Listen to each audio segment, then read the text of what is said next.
It is 3 in the morning, and your eyes are wide open in the darkness. Your heart is racing. Your mind is spinning. The same thoughts circle like vultures, picking at every mistake you made today, every conversation you mishandled, every opportunity you missed. You replay the words you said at dinner, the ones that made your partner's face go cold. You see the look in their eyes again, that flicker of hurt, that moment of distance. You want to stop thinking about it. You tell yourself to stop. But the thoughts do not listen. They never do. They build on themselves, stacking worry upon worry until you are not just thinking about what you said tonight, but about every careless word you have ever spoken, every relationship you have damaged, every bridge you have burned with your tongue before your brain could catch up. And then the thoughts shift. They move from the past to the future. They show you tomorrow. The work you will not finish because you spent today scrolling through your phone for 3 hours. The project that is due next week that you have barely started. The goals you set 6 months ago that are still just words in a journal collecting dust. You feel time slipping through your fingers like water. You feel the weight of wasted days pressing down on your chest. You promised yourself this year would be different. You promised yourself you would finally take control. But here you are again, 3 in the morning, wide awake, trapped inside your own head. This is not just tonight. This is every night. This is the pattern that defines your life. You are at war with yourself. Your thoughts are not your servants. They are your captors. They drag you into the past to relive your regrets. They push you into the future to rehearse disasters that will never happen. They steal your presence. They rob you of peace.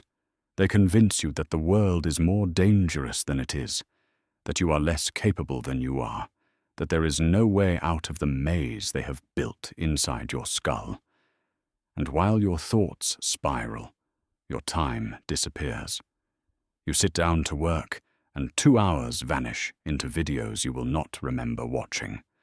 You plan to read, to create, to build something meaningful, but distraction finds you every single time. You are busy but not productive, exhausted but not accomplished. The day ends, and you cannot point to anything that mattered. You go to bed feeling like you failed again, like you are always failing, like time is a river and you are drowning in it while everyone else swims. Then there is your tongue, the words you speak without thinking, the sharp remarks that escape in moments of frustration, the lies you tell to avoid conflict, small lies that grow into walls between you and the people you love, the times you stayed silent when courage demanded you speak, the times you exploded when wisdom demanded you pause. You have apologized so many times. You have promised to do better. You have sworn you will think before you speak. But in the heat of the moment, control evaporates. The anger rises, the fear speaks, the insecurity lashes out, and the words leave your mouth like arrows you can never call back. You see the damage in real time. You watch faces change. You feel connections break. You hear your own voice saying things you do not even believe, things you do not mean, things that sound like weapons instead of bridges. And beneath it all, there is your temper, the rage that comes out of nowhere, the irritability that makes you snap at people who do not deserve it, the frustration that turns small inconveniences into catastrophes. You become a version of yourself you do not recognize, harsh, reactive, volatile. You lose your temper with your children over spilled milk. You explode at your coworker over a missed email. You carry tension in your body like a bomb waiting to detonate. People walk on eggshells around you. They manage you. They brace for your reactions. You do not want to be this person. You do not want to be known as difficult, as angry, as someone who cannot handle pressure. But the pattern is stronger than your intentions. The heat rises faster than your awareness. By the time you realize what is happening, the damage is done. This is the war inside your head. This is the life you are living right now. 4 systems out of control. 4 domains that were supposed to serve you, but have become your masters instead. Your thoughts, your time, your tongue, your temper. These are not separate problems. They are connected. They feed each other. They multiply each other's destruction. Scattered thoughts steal your time. Lost time heightens your stress. Stress shortens your temper. Temper loosens your tongue. Harsh words create new thoughts to spiral about. The cycle repeats. It deepens. It becomes who you are. And the cost is everything. You lose opportunities because your mind is too chaotic to focus when it matters. You lose relationships because your words and your anger drive people away. You lose respect for yourself because you keep breaking promises you make in moments of clarity. You lose years to reactivity, to distraction, to emotional storms you did not choose but couldn't stop. You are tired. Tired of cleaning up yesterday's mess instead of building tomorrow's dream. Tired of apologizing for the same patterns. Tired of feeling like a passenger in your own life, watching yourself make choices you know you will regret, but making them anyway. You want control. You have always wanted control. But wanting is not enough. Trying is not enough. You have tried before. You have read the books. You have made the plans. You have promised yourself 1,000 times that this time will be different. But here you are, 3 a.m, still at war. So let me tell you something that changes everything. You are not broken. You are not weak. You are not doomed to live this way forever. What you are experiencing is not a character flaw. It is a skill gap. Control is not something you are born with. It is something you build, thought by thought, hour by hour, word by word, emotion by emotion. And by the end of this journey, you will know exactly how to build it. You will possess the tools to master your thoughts, to interrupt the spirals before they steal your peace, to redirect your mind from catastrophe to clarity, to think in ways that serve you instead of sabotage you.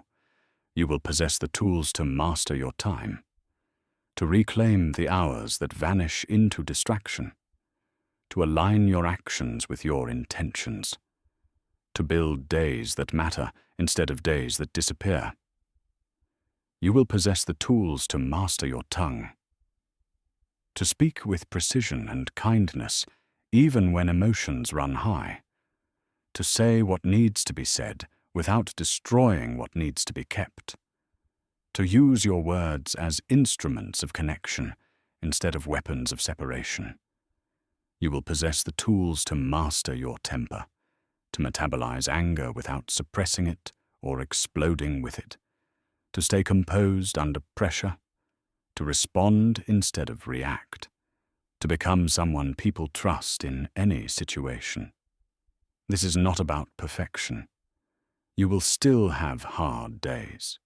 You will still make mistakes. You will still be human. But you will no longer be at the mercy of your impulses. You will no longer be surprised by your own patterns. You will no longer spend your life apologizing for versions of yourself that show up uninvited. You will transform from someone who reacts to life into someone who creates it. Because control is not restriction. Control is liberation. When you control your thoughts, you free yourself from anxiety's prison. When you control your time, you free yourself to build the life you imagine. When you control your tongue, you free yourself to connect deeply and honestly. When you control your temper, you free yourself to move through the world with power and grace. The power is not in never feeling. It is in choosing what you do with what you feel. The power is not in never being tempted. It is in pausing long enough to choose alignment over impulse.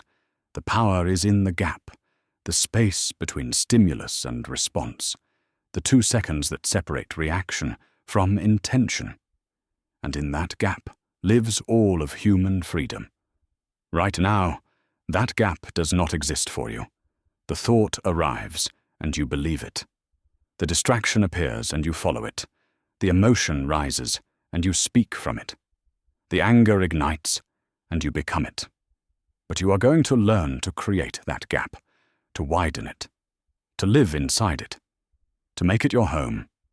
You are going to learn the neuroscience behind why your brain betrays you and how to rewire it. You are going to learn the frameworks that map your growth from chaos to mastery. You are going to learn the core protocols that give you control in any moment. You are going to learn the advanced tools that deepen your capacity. You are going to learn how to build a life where control becomes your default instead of your struggle.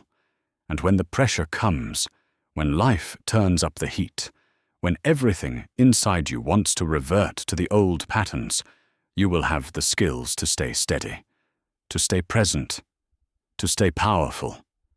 This is not theory. This is transformation. And it begins the moment you decide to stop being a passenger in your own life. The war inside your head doesn't end because the thoughts stop coming or because life gets easier. It ends because you become capable, because you develop mastery over the 4 pillars that determine everything: your thoughts, your time, your tongue, your temper. Master these, and you master your life.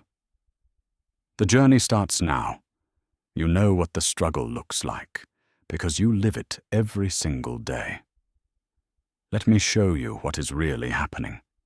Let me pull back the curtain on the 4 storms that are stealing your life piece by piece, moment by moment, until you look up one day and realize years have passed and you are still fighting the same battles.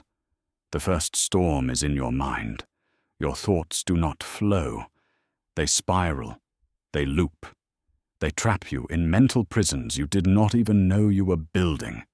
You are sitting in a meeting and someone makes a comment, a small comment. Maybe they question your idea.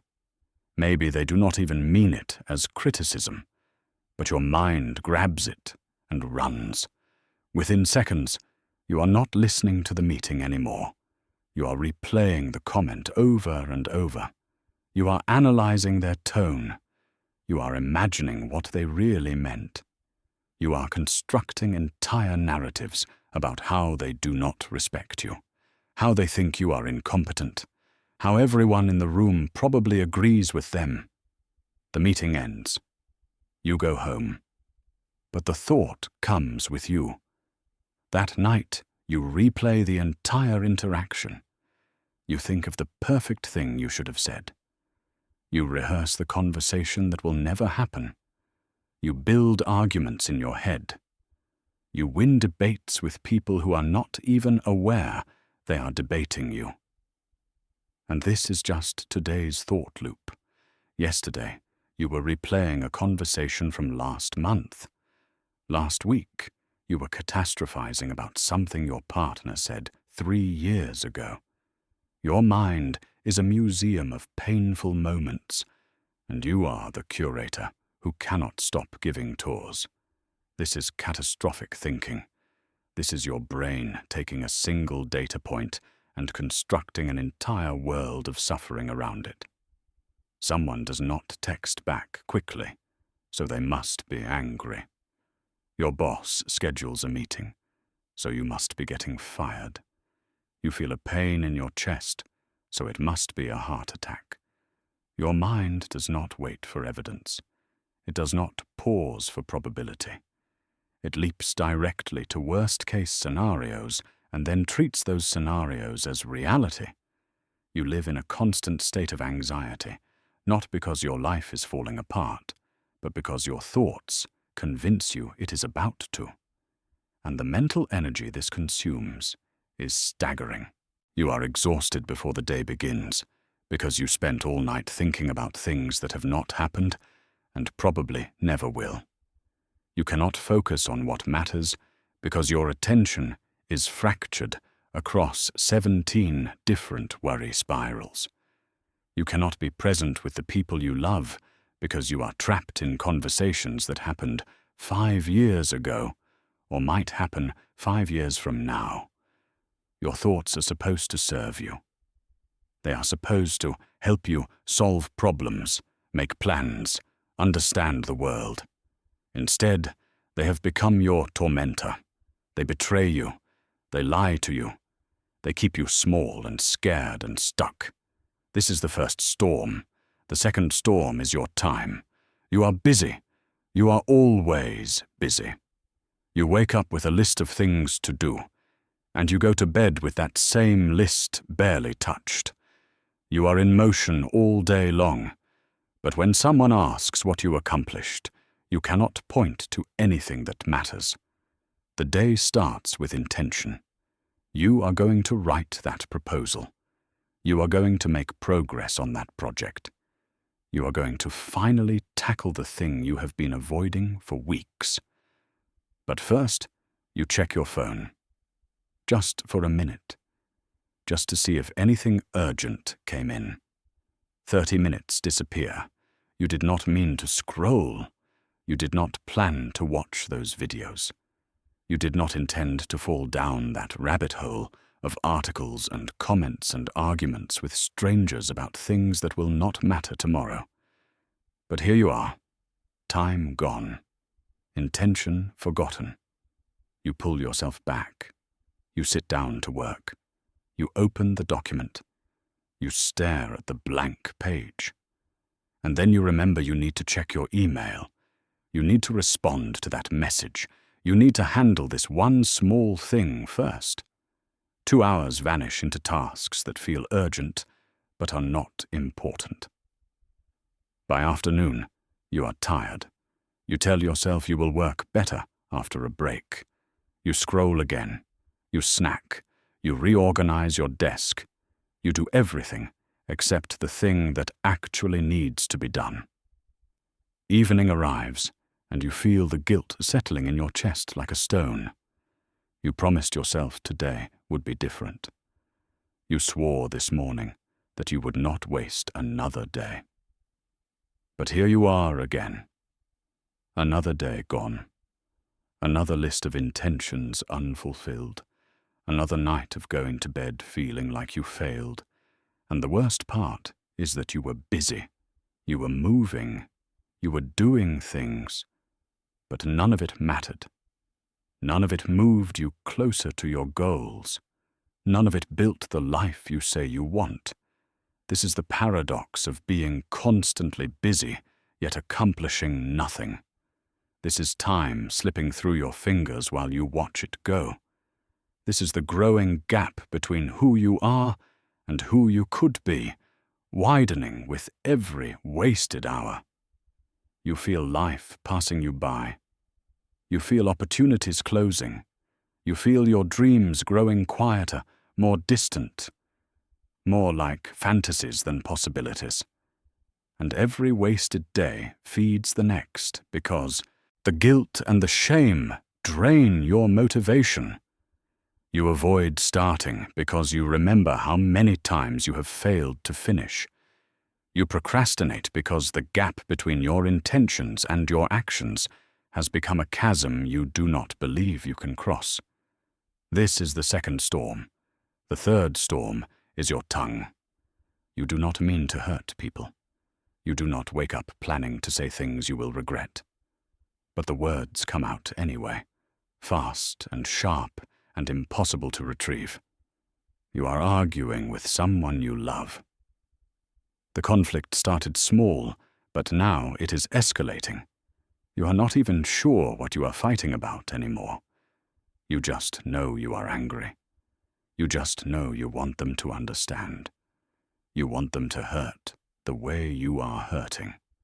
So you say the thing, the cutting thing, the thing you know will land like a blade, the thing that goes past the current argument and strikes at something deeper, something you promised yourself you would never use as a weapon. You see it register on their face. You see the pain. You see the distance open up between you. And immediately you want to take it back. You want to rewind 10 seconds and choose different words. But you cannot. The words are out there now. They exist in the space between you. They will be remembered long after this fight is forgotten. Or maybe it is not anger. Maybe it is fear. Maybe you lie. Small lies. Convenient lies. You say you will do something, and you have no intention of following through. You agree when you should disagree. You omit details. You bend the truth just enough to avoid conflict, to make yourself look better, to slide through uncomfortable moments without friction. The lies feel harmless in the moment, but they accumulate. They build walls. They create distance. People stop trusting your words because your words have stopped matching your actions. And you stop trusting yourself because you know the gap between what you say and what you mean is growing wider every day. Or maybe your storm is silence. The times when you should speak but do not. The moments when courage demands you tell the truth. Set a boundary. Stand up for yourself or someone else. But you swallow the words instead. You let disrespect slide. You accept treatment you do not deserve. You watch injustice happen and say nothing because speaking feels too risky, too uncomfortable, too likely to create conflict you do not want to navigate. And later, alone, you replay those moments. You hear the words you should have said. You feel the weight of your own silence. You lose respect for yourself, one swallowed truth at a time. Your tongue is supposed to build connection. It is supposed to create understanding. Instead, it destroys trust, damages relationships, and leaves you drowning in apologies that never quite repair what was broken. This is the third storm. The fourth storm is your temper. It comes fast, too fast. One moment you are fine, and the next you are not. The rage rises like a wave, crashing over everything in its path. Your child spills juice at breakfast, and you explode. Not because the juice matters, but because you are already tense, already overwhelmed, already carrying so much unprocessed frustration that the smallest trigger becomes the breaking point. You snap, you yell, you say things in a tone that makes them shrink, and then you see it in their eyes. The fear, the confusion, the hurt, and the shame hits you immediately. You didn't mean it. You didn't want to be that parent. You promised yourself you would be patient. But the anger was faster than your intention. Or maybe it is at work. A coworker misses a deadline and you lose your composure. You send an email that is far harsher than necessary. You speak in a meeting with an edge that makes people uncomfortable. You become known as someone who cannot handle pressure, someone who makes situations worse instead of better. Your reputation precedes you. People brace for your reactions. They manage you. They avoid bringing you problems because they know you will not respond calmly. They stop seeing you as a leader and start seeing you as a liability. Or maybe your temper is not explosive. Maybe it simmers. Maybe you carry irritability like a second skin. Everything annoys you. Traffic, noise, people moving too slowly, people talking too much. The world feels abrasive, and you feel constantly on edge, constantly defending yourself against minor inconveniences that should not matter. You poison your own presence. You make rooms tense. You make people tired. They walk on eggshells around you because they never know what will set you off. And the shame that follows is crushing. You do not want to be this person. You do not want your children to remember you as angry. You do not want your partner to feel like they have to manage your moods.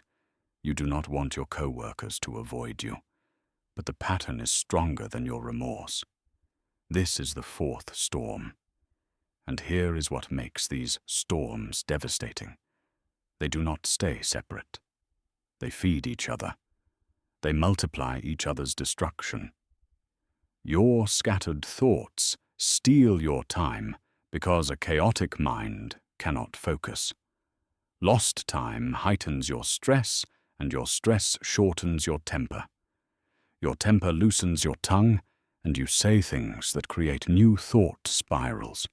The harsh words damage relationships, which gives you more to worry about, which steals more time, which increases frustration, which erupts into more anger, which leads to more careless words. The cycle repeats. It deepens, it becomes your identity, and the cumulative cost is your life. You lose opportunities because your mind is too anxious to seize them, and your time is too scattered to prepare for them. You lose relationships because your words and your anger push people away. You lose promotions because your emotional volatility makes you untrustworthy in high-pressure situations. You lose your children's openness because they learn not to bring you their problems. You lose your partner's intimacy because they are exhausted from navigating your moods. You lose respect for yourself because you keep breaking the same promises. You keep failing in the same ways. You keep being the person you swore you would not be, and you are exhausted, not from working toward your dreams, but from cleaning up yesterday's damage, from apologizing, from repairing, from starting over, again and again and again. You are not building a future. You are managing the wreckage of your patterns. This is what lack of control costs. This is what the four storms steal. Not just moments, not just days, but years, relationships, possibilities, the person you could have become. You feel it. You know it. You live it. And you are ready for it to end. Now let me tell you something that will lift the weight of shame you have been carrying. This is not your fault. You are not weak. You are not broken. You are not fundamentally flawed. What you are experiencing is not a character defect. It is a design problem. Your brain was never built for the life you are living. Let me explain. Your brain evolved over millions of years in an environment radically different from the one you inhabit now. Your ancestors lived in small groups on open plains. Their threats were immediate and visible. A predator in the grass, a rival tribe approaching, scarcity of food, danger they could see, fight or run from. So your brain developed accordingly. It became a magnificent threat detection machine. It learned to scan constantly for danger. It learned to react instantly without waiting for full information. It learned to prioritize immediate survival over long-term planning, because if you didn't survive today, there was no long-term. This is the brain you inherited, a brain designed for survival, not success. A brain wired to react, not reflect. A brain that treats uncertainty as danger and novelty as threat. A brain built for a world that no longer exists. And this matters more than you realize. Inside your skull right now is a structure called the amygdala. It is small, almond-shaped, and ancient. It sits deep in your brain, part of the limbic system that governs emotion and memory. The amygdala's job is singular and critical. Detect threats and activate your body's emergency response before you even consciously register danger. When the amygdala perceives threat, it hijacks your entire system. It floods your body with cortisol and adrenaline. It accelerates your heart rate. It redirects blood flow from your digestive system to your muscles.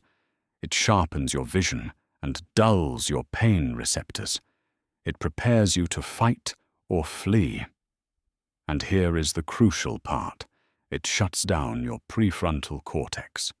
Your prefrontal cortex is the rational part of your brain. It sits right behind your forehead. It is responsible for everything that makes you human. Planning, impulse control, emotional regulation, complex decision-making, considering consequences, thinking about the future. It is the part of your brain that wants to build a meaningful life, that wants to speak with kindness, that wants to use time wisely, that wants to respond instead of react. But the prefrontal cortex is expensive to run. It requires tremendous energy. It develops slowly, not fully maturing until you are in your mid-20s. And it is fragile. The moment the amygdala sounds the alarm, the prefrontal cortex goes offline. Blood flow is redirected. Neural activity is suppressed.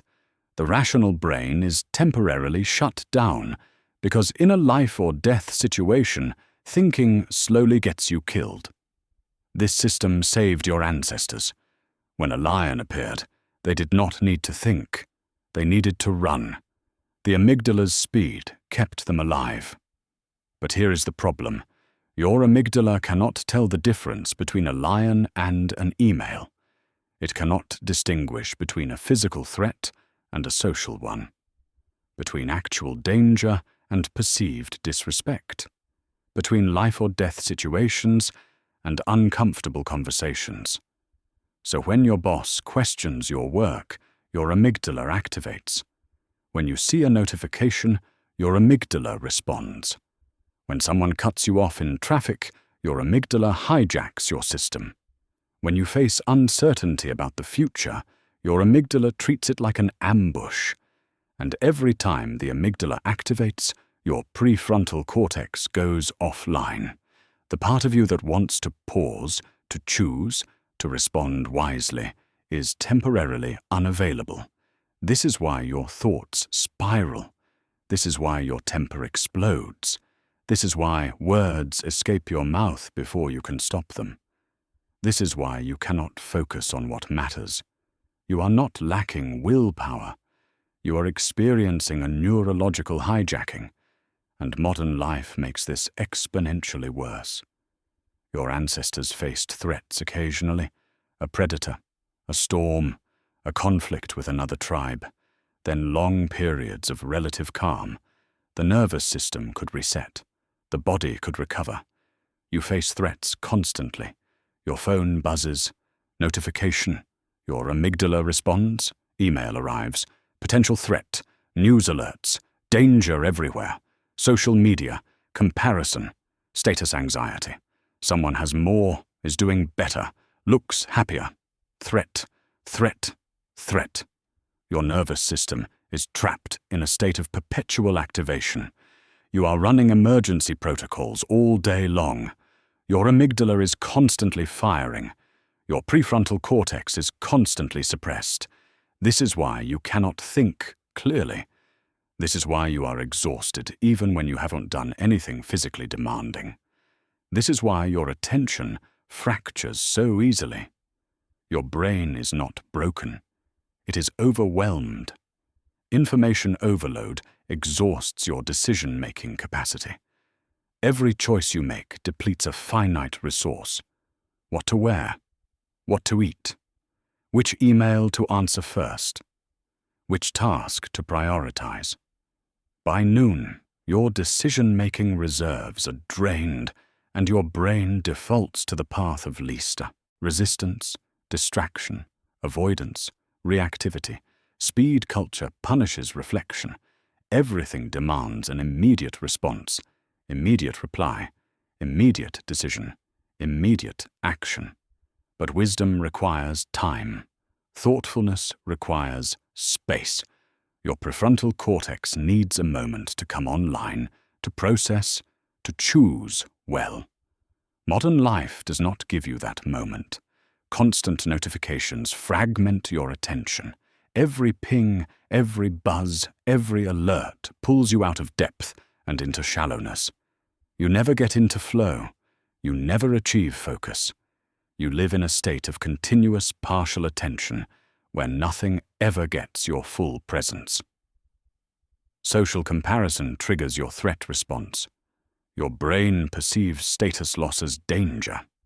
When you see someone with more success, more recognition, more happiness, your amygdala interprets this as a threat to your survival. You feel anxiety. You feel inadequacy. You feel the urge to react, to defend, to prove yourself. And all of this is happening beneath your conscious awareness. Now add conditioning. Your brain is a learning machine.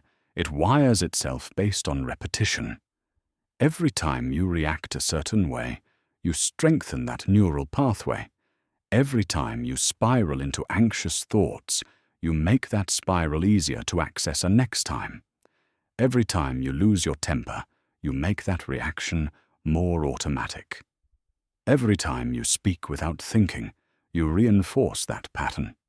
Neural pathways are like trails through a forest. The first time you walk a path, it is difficult. Brush in the way, uncertain footing.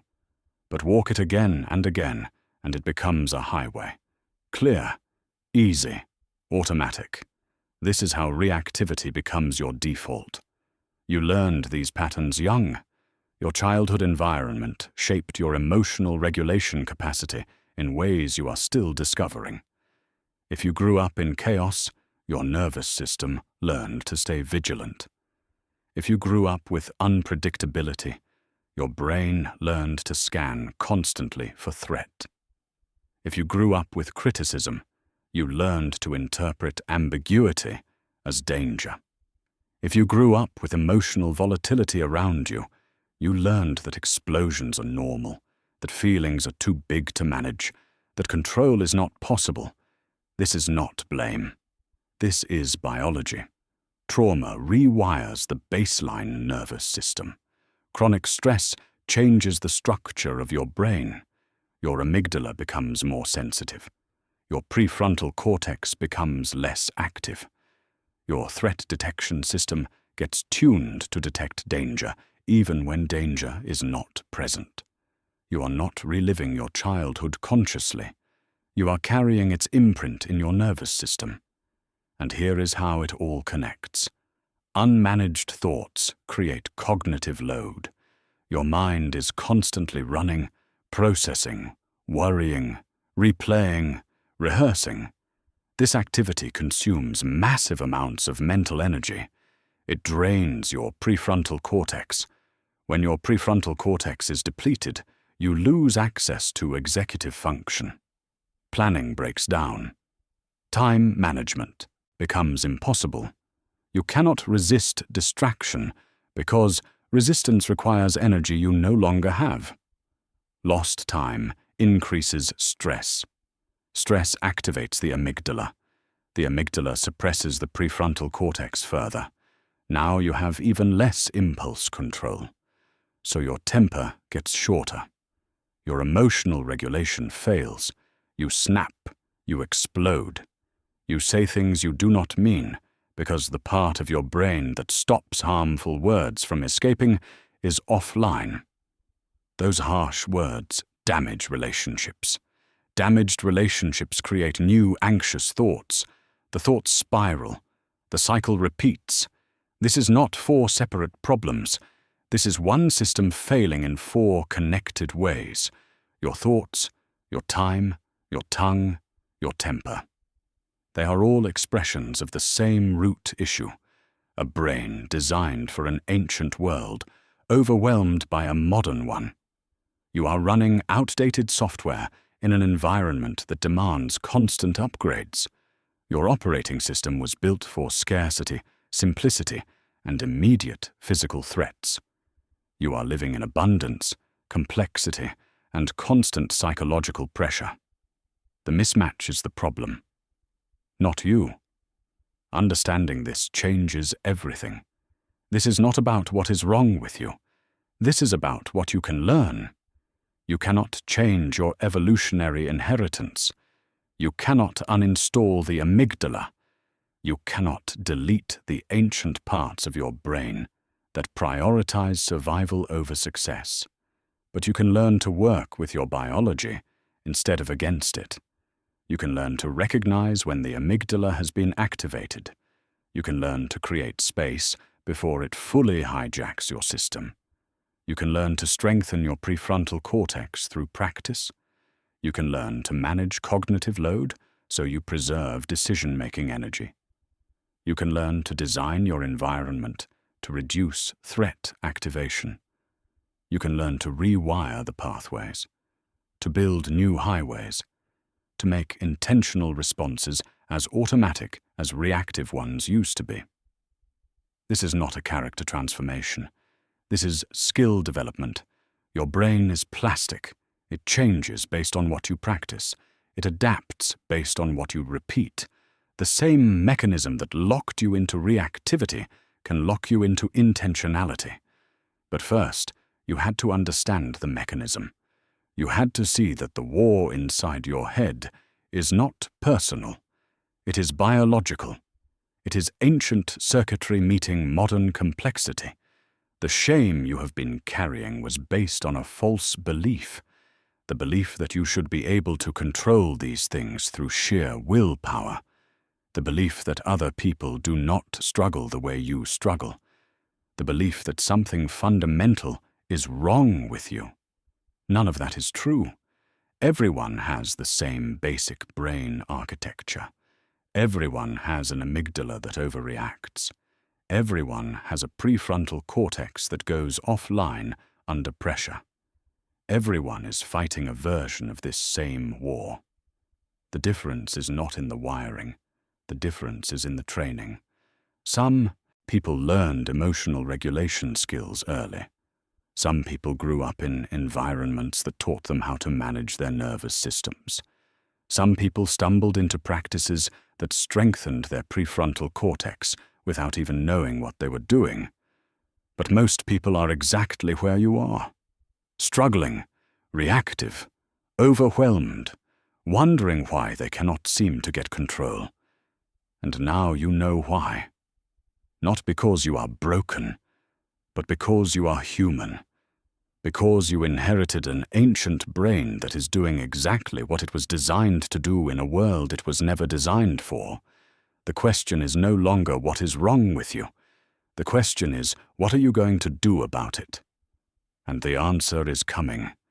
The path from where you are to where you want to be is not a single leap. It is a journey through 4 distinct stages. Each stage has its own challenges. Each stage requires different things from you. And understanding these stages will help you recognize where you are right now and what comes next. This is the map. This is how transformation actually happens. Stage 1 is unconscious incompetence. This is where most people live most of their lives. This is the fog. This is reactivity so complete that you do not even see it happening. In this stage, you do not notice your thoughts spiraling until you have been awake for 2 hours in the middle of the night, chest tight, heart racing, already deep in catastrophic thinking. You do not notice time vanishing until the day is over and you realize you accomplished nothing that mattered. You do not notice the cutting words until they have already left your mouth and you see the damage register on someone's face. You do not notice your temper rising until you have already exploded. You live in a constant state of being surprised by yourself. You find yourself in the same arguments and wonder how you got there again. You look at the clock and cannot account for the last 3 hours. You hear yourself saying things and think, where did that come from? You feel your anger peak and think, I didn't even know I was upset. The pattern runs you. You do not run the pattern. In this stage, your thoughts think themselves. Your time spends itself. Your tongue speaks itself. Your temper controls itself. You are a passenger. You experience life as something that happens to you, not something you direct. And because you do not see the pattern, you cannot change it. You apologize. You promise to do better. You genuinely mean it. But nothing shifts because you are trying to fix something you do not yet fully perceive. This stage is not permanent, but it is where everyone begins. Stage 2 is conscious incompetence. This is where awareness arrives. This is the awakening, and it is deeply uncomfortable. In this stage, you start to catch yourself. You notice the thought spiral beginning. You feel the pull toward distraction. You hear the harsh words forming in your mouth. You sense the anger rising in your chest, but you cannot stop it yet. You see it happening. You watch yourself do the thing you swore you would not do. The gap between recognition and response is too small. The pattern is too fast. The neural highway is too automatic. You are scrolling, and part of your mind is screaming, "Stop! This is wasting your time. You have work to do." But your thumb keeps moving. You are in an argument, and you hear yourself about to say something cruel, and you think, "Do not say it. Do not say it." But the words come out anyway. You feel your temper escalating, and you recognize the familiar sensation, but you cannot pause it, cannot redirect it, cannot slow it down. This is awareness without agency. This is seeing the cage, but not yet knowing how to open it. And this stage feels worse than the first stage. Because in stage 1, you were unconscious. You were surprised by your patterns, but you did not watch them unfold in real time. Now you do. Now you are present for your own reactivity. Now you get to witness yourself failing in high definition. It feels like being trapped in a glass box. You can see everything. You can see the mistake about to happen. You can see the damage it will cause. But you cannot reach through the glass to stop it. Many people get stuck here. They gain awareness and think that should be enough. They think, now that I see the problem, it should stop. But seeing is not the same as changing. Awareness is the necessary first step, but it is not the destination. This stage is frustrating. It is humbling. It feels like failure. But it is actually progress, because you cannot change what you cannot see. Awareness, even uncomfortable awareness, is the doorway to everything that comes next. You stay in this stage until you develop the skills that create the gap, the space between stimulus and response, the pause that makes choice possible. Stage 3 is conscious competence. This is where control emerges. This is where you start to win more battles than you lose. But it is not easy. It is not automatic. It requires constant effort. In this stage, you can interrupt the thought spiral. You catch it early. You recognize the catastrophic thinking, and you actively redirect your mind to what is real, what is present, what you can actually control. It takes work. It takes intention. But you can do it. You can resist distraction. You feel the pull toward your phone, toward the scroll, toward the escape. But you pause. You breathe. You remember your priorities. You choose the aligned action. Not every time, but more often than before. You can regulate your speech. You feel the harsh words forming and you stop them. You create a gap. You consider whether the words will help or harm. You choose what you say instead of letting emotion choose for you. Sometimes you still slip. Sometimes the old pattern breaks through. But your default is shifting. You can manage your temper. You sense the anger rising, and you intervene before it peaks. You use the tools you are learning. You breathe, you move, you step away. You metabolize the emotion instead of exploding with it. It is not perfect.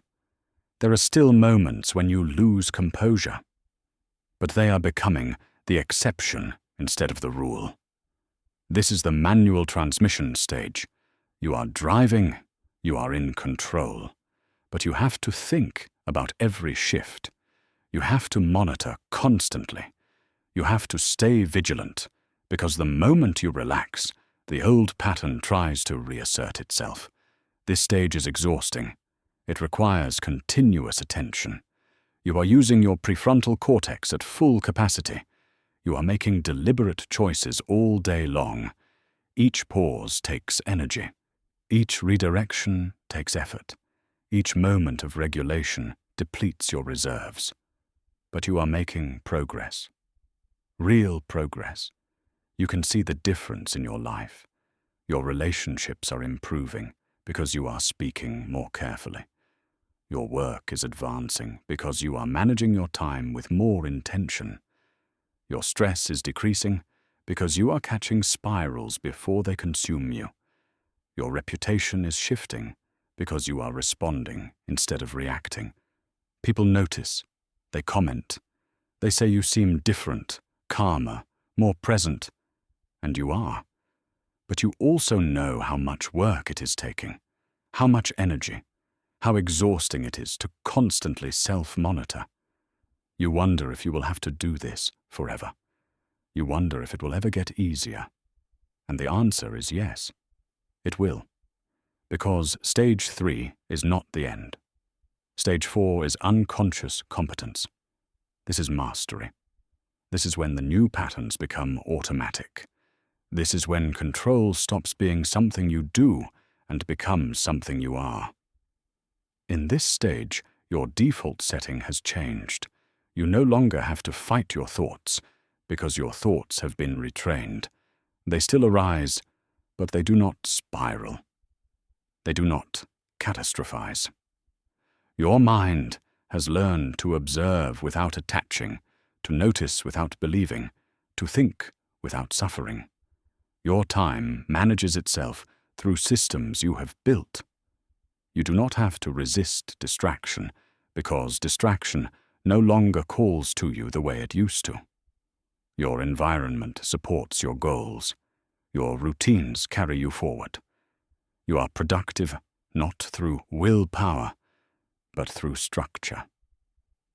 Your speech is naturally measured. You do not have to force the pause anymore. It happens automatically. You feel emotion, and you instinctively create space before speaking. Your words align with your values without effort. You communicate clearly and kindly, not because you are trying to, but because that is who you have become. Your emotional regulation is steady. Your temper does not spike the way it used to. You feel anger, frustration, irritation, but the emotions move through you without hijacking you. You respond proportionally. You stay composed under pressure. People trust you in crisis because you have become someone who does not lose control. This is not suppression. This is not pretending. This is genuine transformation. The neural pathways have been rewired. The new patterns have been practiced so many times that they have become automatic. Your prefrontal cortex has been strengthened. Your amygdala has been recalibrated. Your nervous system has been retrained. You are no longer driving a manual transmission. You have upgraded to automatic. The car still requires your attention, but the mechanics happen without conscious thought. In this stage, you do not wake up and psych yourself up to be intentional. You just are. You do not brace for difficult conversations. You navigate them naturally. You do not fear losing control, because control has become your baseline. This does not mean you are perfect. You still have hard days. You still make mistakes. You still experience stress and challenge and pressure. But your response to those things has fundamentally changed. Where you used to react, you now pause. Where you used to spiral, you now stabilize. Where you used to explode, you now regulate. The skills have become identity. And here is what you need to understand about these 4 stages. Everyone goes through them. There are no shortcuts. You cannot jump from stage 1 to stage 4. You cannot skip the discomfort of stage 2 or the effort of stage 3. But you also do not stay stuck in any stage forever if you keep practicing.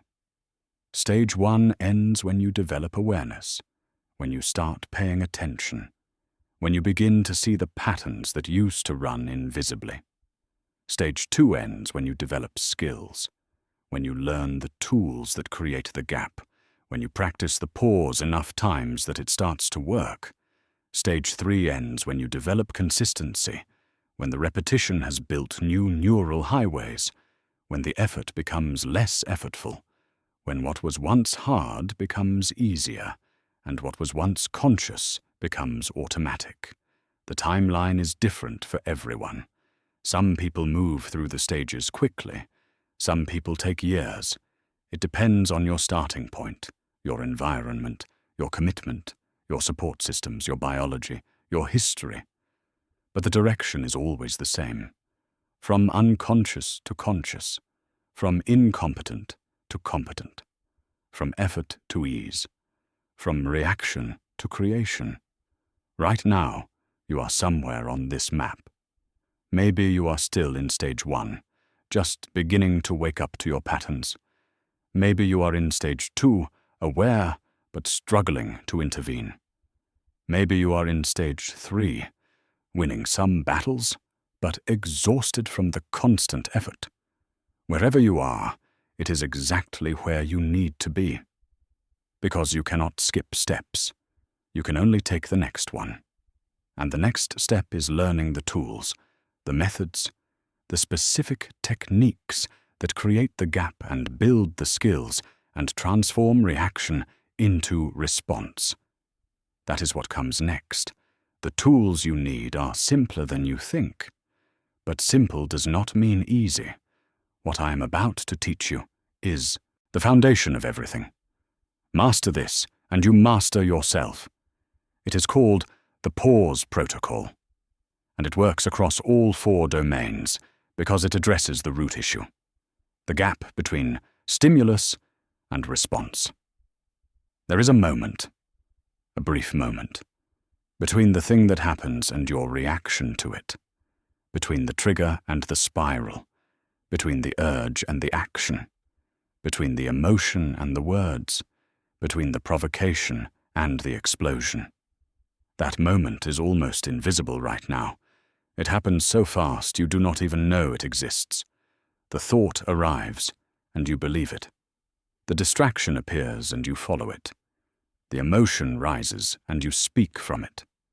The anger ignites, and you become it. But that moment is there, and in that moment lives all of human freedom. The pause protocol teaches you to find that moment, to widen it, to live inside it, to use it. Here is how it works. 4 steps, simple, repeatable, applicable to any situation. Step 1. Notice the trigger. This is awareness. This is catching the moment before it fully unfolds. You feel something shift, a thought beginning to spiral, an urge to reach for your phone, words forming in your mouth, heat rising in your chest. You do not judge it. You do not fight it. You simply notice it. You name it internally. I am catastrophizing. I am about to distract myself. I am about to say something harsh. I am getting angry. Step 2. Take 2 full breaths. Not shallow breaths. Not quick breaths. 2 full, deliberate breaths. In through your nose for a count of 4. Out through your mouth for a count of 6. This is not symbolic. This is neurological intervention. Deep breathing activates your parasympathetic nervous system. It signals safety to your amygdala. It brings your prefrontal cortex back online. It creates space. 2 breaths take approximately 10 seconds. 10 seconds is not long enough to miss an opportunity, but it is long enough to interrupt automatic reactivity. Step 3. Name what is happening. Label the internal experience with precision. This is anxiety, not prophecy. This is avoidance. This is hurt, wanting to hurt back. This is my amygdala activating. Naming creates distance. When you label an emotion or an urge, you move from being it to observing it. You step out of the stream and onto the bank. You are no longer the thought. You are the person noticing the thought. You are no longer the emotion. You are the person experiencing the emotion. This is affect labeling. Neuroscience shows it reduces emotional intensity by engaging language centers that inhibit the limbic system. Naming literally calms the storm. Step 4. Choose. Now you have options. Now you can respond instead of react. You redirect your thoughts to what is real and present. You choose the aligned action instead of the distraction. You speak from intention or you stay silent. You create space before responding to anger. The choice might be to engage differently. It might be to walk away. It might be to do nothing. But it is a choice, not an automatic reaction. This is the pause protocol. Notice, breathe, name, choose. Let me show you how it works in real situations across all 4 domains. It is 3 a.m. You wake up with your heart racing. The thoughts are already spiraling. You are replaying a conversation from earlier. You are catastrophizing about what it means. Your mind is building worst-case scenarios. This is the trigger. And normally, you would stay in the spiral for hours. But now you have a tool. You notice, I am catastrophizing. My mind is spinning. You breathe, 2 full breaths, in for 4, out for 6. You feel your heart rate begin to slow. You name, this is anxiety, not prophecy. These are thoughts, not facts. My brain is in threat mode, scanning for danger that is not actually here. You choose. You redirect your attention. You notice 5 things you can see in the darkness. The outline of the window, the shadow on the wall. You feel the weight of the blanket. You hear the sound of your breath. You bring yourself back to what is real and present. The spiral loses power. The thoughts still come, but they do not pull you under. You have interrupted the pattern. You have reclaimed the moment. It is morning. You sit down to work. You have a clear intention. You are going to write that proposal. But before you even open the document, you feel the pull, the urge to check your phone, to scroll, to see what you missed. This is the trigger. You notice, I am about to open that app. I can feel the urge. You breathe, 2 breaths. You feel the impulse, but you do not act on it immediately. You name. This is avoidance. I am anxious about starting the work, so my brain is offering an escape. This is not about the phone. This is about discomfort. You choose. You set the phone across the room. You open the document. You write 1 sentence, just 1. The momentum will come. But first, you had to insert consciousness between the urge and the action. You are in an argument with your partner. The conflict has been escalating. You are hurt. You are frustrated. And you feel the words forming in your mouth, the cutting words, the ones designed to wound. This is the trigger. You notice, I am about to say something I will regret. I can feel the words ready to launch. You breathe, 2 breaths, in the middle of the argument. You pause. Your partner might look confused. That is okay. You need this moment more than you need to win the argument. You name. I am hurt, and I want to hurt back. This is not about being right. This is about feeling heard. The words I am about to say will damage something I want to protect. You choose. You speak from a different place. You say, I need a moment. I am too activated right now to communicate well. Can we pause and come back to this in 10 minutes? Or you say, I am hurt by what happened, and I want to respond to that hurt, not react from it. The relationship is protected. The connection is maintained. You did not suppress your feelings. You redirected your expression of them. You are working on a project, and you hit an obstacle. Something is not working. You have tried multiple approaches, and nothing is clicking. You feel frustration building. It morphs into anger. You want to throw something. You want to yell. You want to rage at the unfairness of how hard this is. This is the trigger. You notice, my anger is escalating. I can feel the heat in my chest. My jaw is clenched. You breathe. 2 breaths, slow, deliberate. You feel the oxygen entering your system. You feel the tension in your shoulders. You name, my amygdala is activated. My body is in fight mode. This is stress response. The project is not actually attacking me, even though it feels like it is. You choose, you stand up. You walk away from the desk. You move your body. You do 20 push-ups or you walk around the block. You metabolize the adrenaline instead of directing it at the problem or at another person. Then you return. Calmer, clearer, ready to try again. The pause transformed each of these moments from automatic to intentional. And here is what you need to understand. 2 seconds changes everything. 2 seconds is not long enough to miss an opportunity.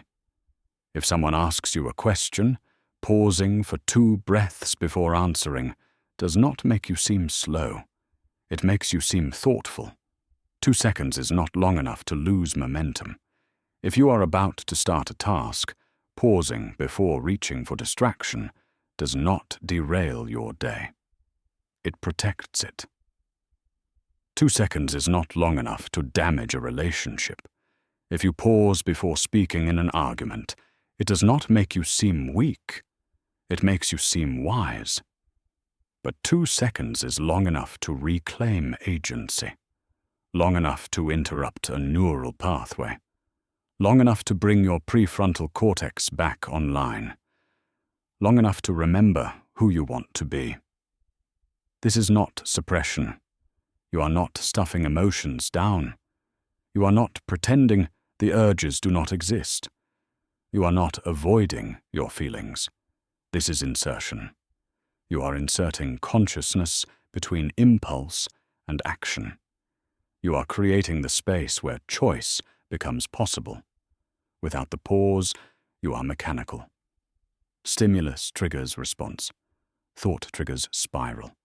Distraction triggers scroll. Hurt triggers harsh words. Provocation triggers explosion. You are predictable. You are automatic. You are reactive. With the pause, you become human. You become capable of choice. You move from being controlled by your patterns to directing to them. And the pause gets easier with practice. The first 100 times you use it, it will feel awkward, unnatural. You will forget to do it. You will remember only after the reaction has already happened. You will catch yourself mid-spiral, mid-scroll, mid-sentence, mid-rage. That is okay. That is stage 2. Conscious incompetence. You are building awareness. You are training your brain to notice the moment. Keep practicing. The next 100 times, it will start to work. You will catch yourself earlier. You will interrupt patterns more consistently. You will feel the shift happening. It will still require effort, but it will be working. That is stage 3. Conscious competence. You are building the skill. You are widening the gap. Keep practicing. Eventually, the pause becomes automatic. You do not have to remind yourself to breathe. You do not have to force yourself to notice. Your brain learns to insert the gap naturally. The space between stimulus and response becomes your new default. That is stage 4, unconscious competence. The pause is no longer something you do. It is who you are. But it all starts with the decision to practice, to use the protocol, to notice, breathe, name, and choose. In every moment where you feel control slipping, in every situation where your thoughts spiral, or your time disappears, or your words sharpen, or your temper rises, notice, breathe, name, choose. This is the foundation. This is the tool that unlocks everything else. This is how you reclaim the gap.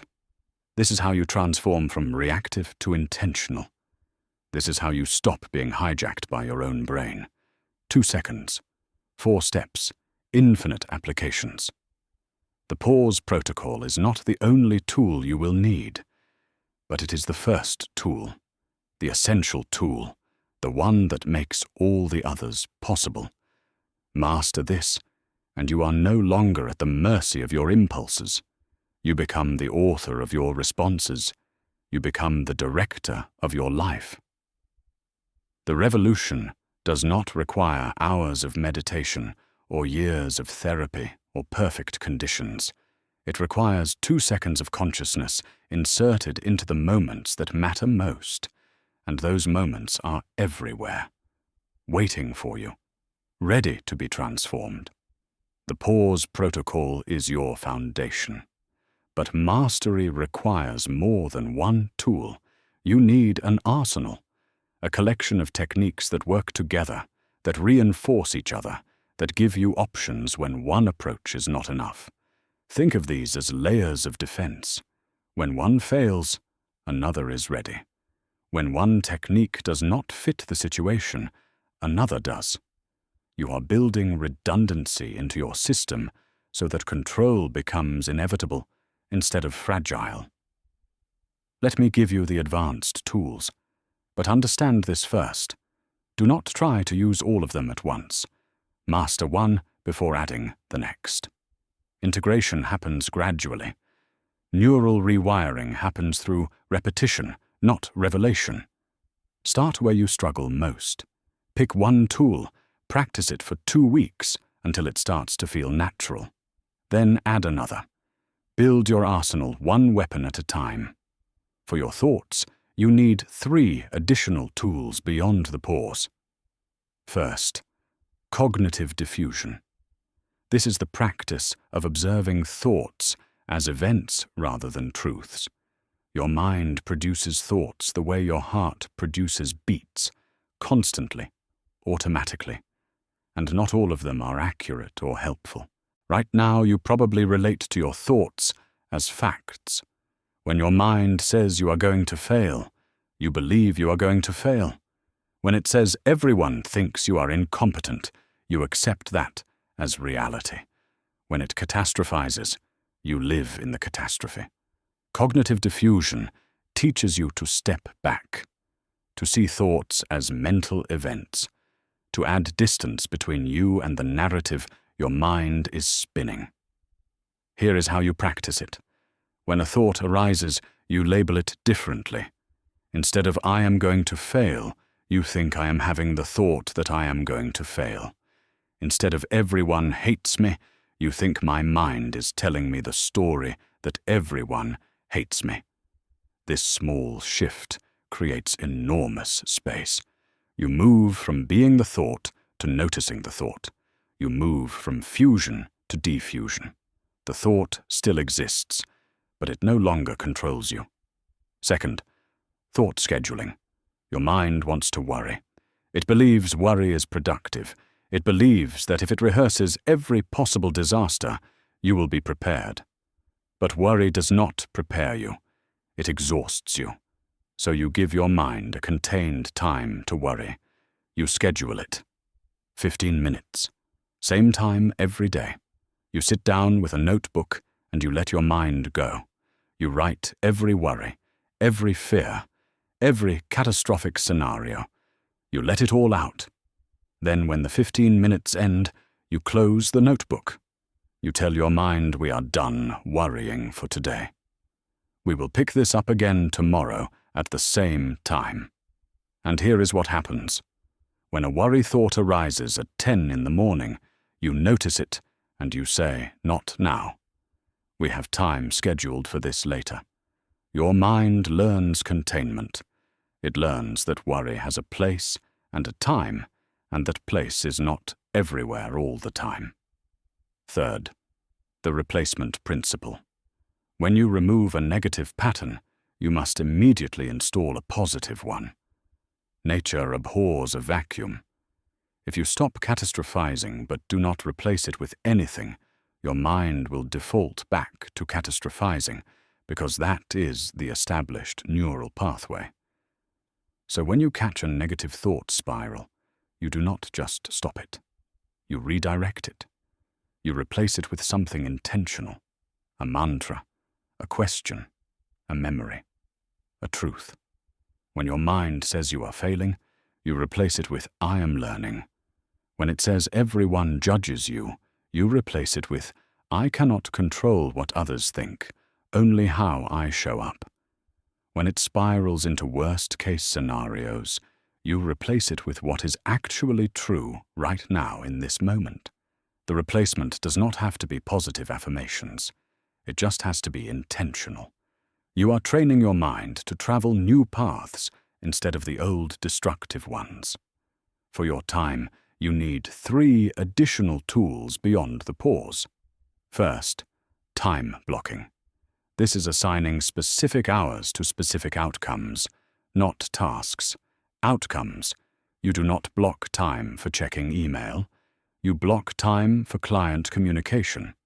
You do not block time for scrolling, project ideas. You block time for strategic planning. You look at your week and you assign every hour. 2 hours for deep work on the proposal. 1 hour for administrative tasks. 30 minutes for email. 1 hour for exercise. 2 hours for family connection. When that hour arrives, you do that thing. Not because you feel like it. Not because it is convenient, but because that is what the hour is for. You remove the constant decision-making about what to do next. The structure decides for you. This protects your time from the tyranny of the urgent. It ensures the important gets done.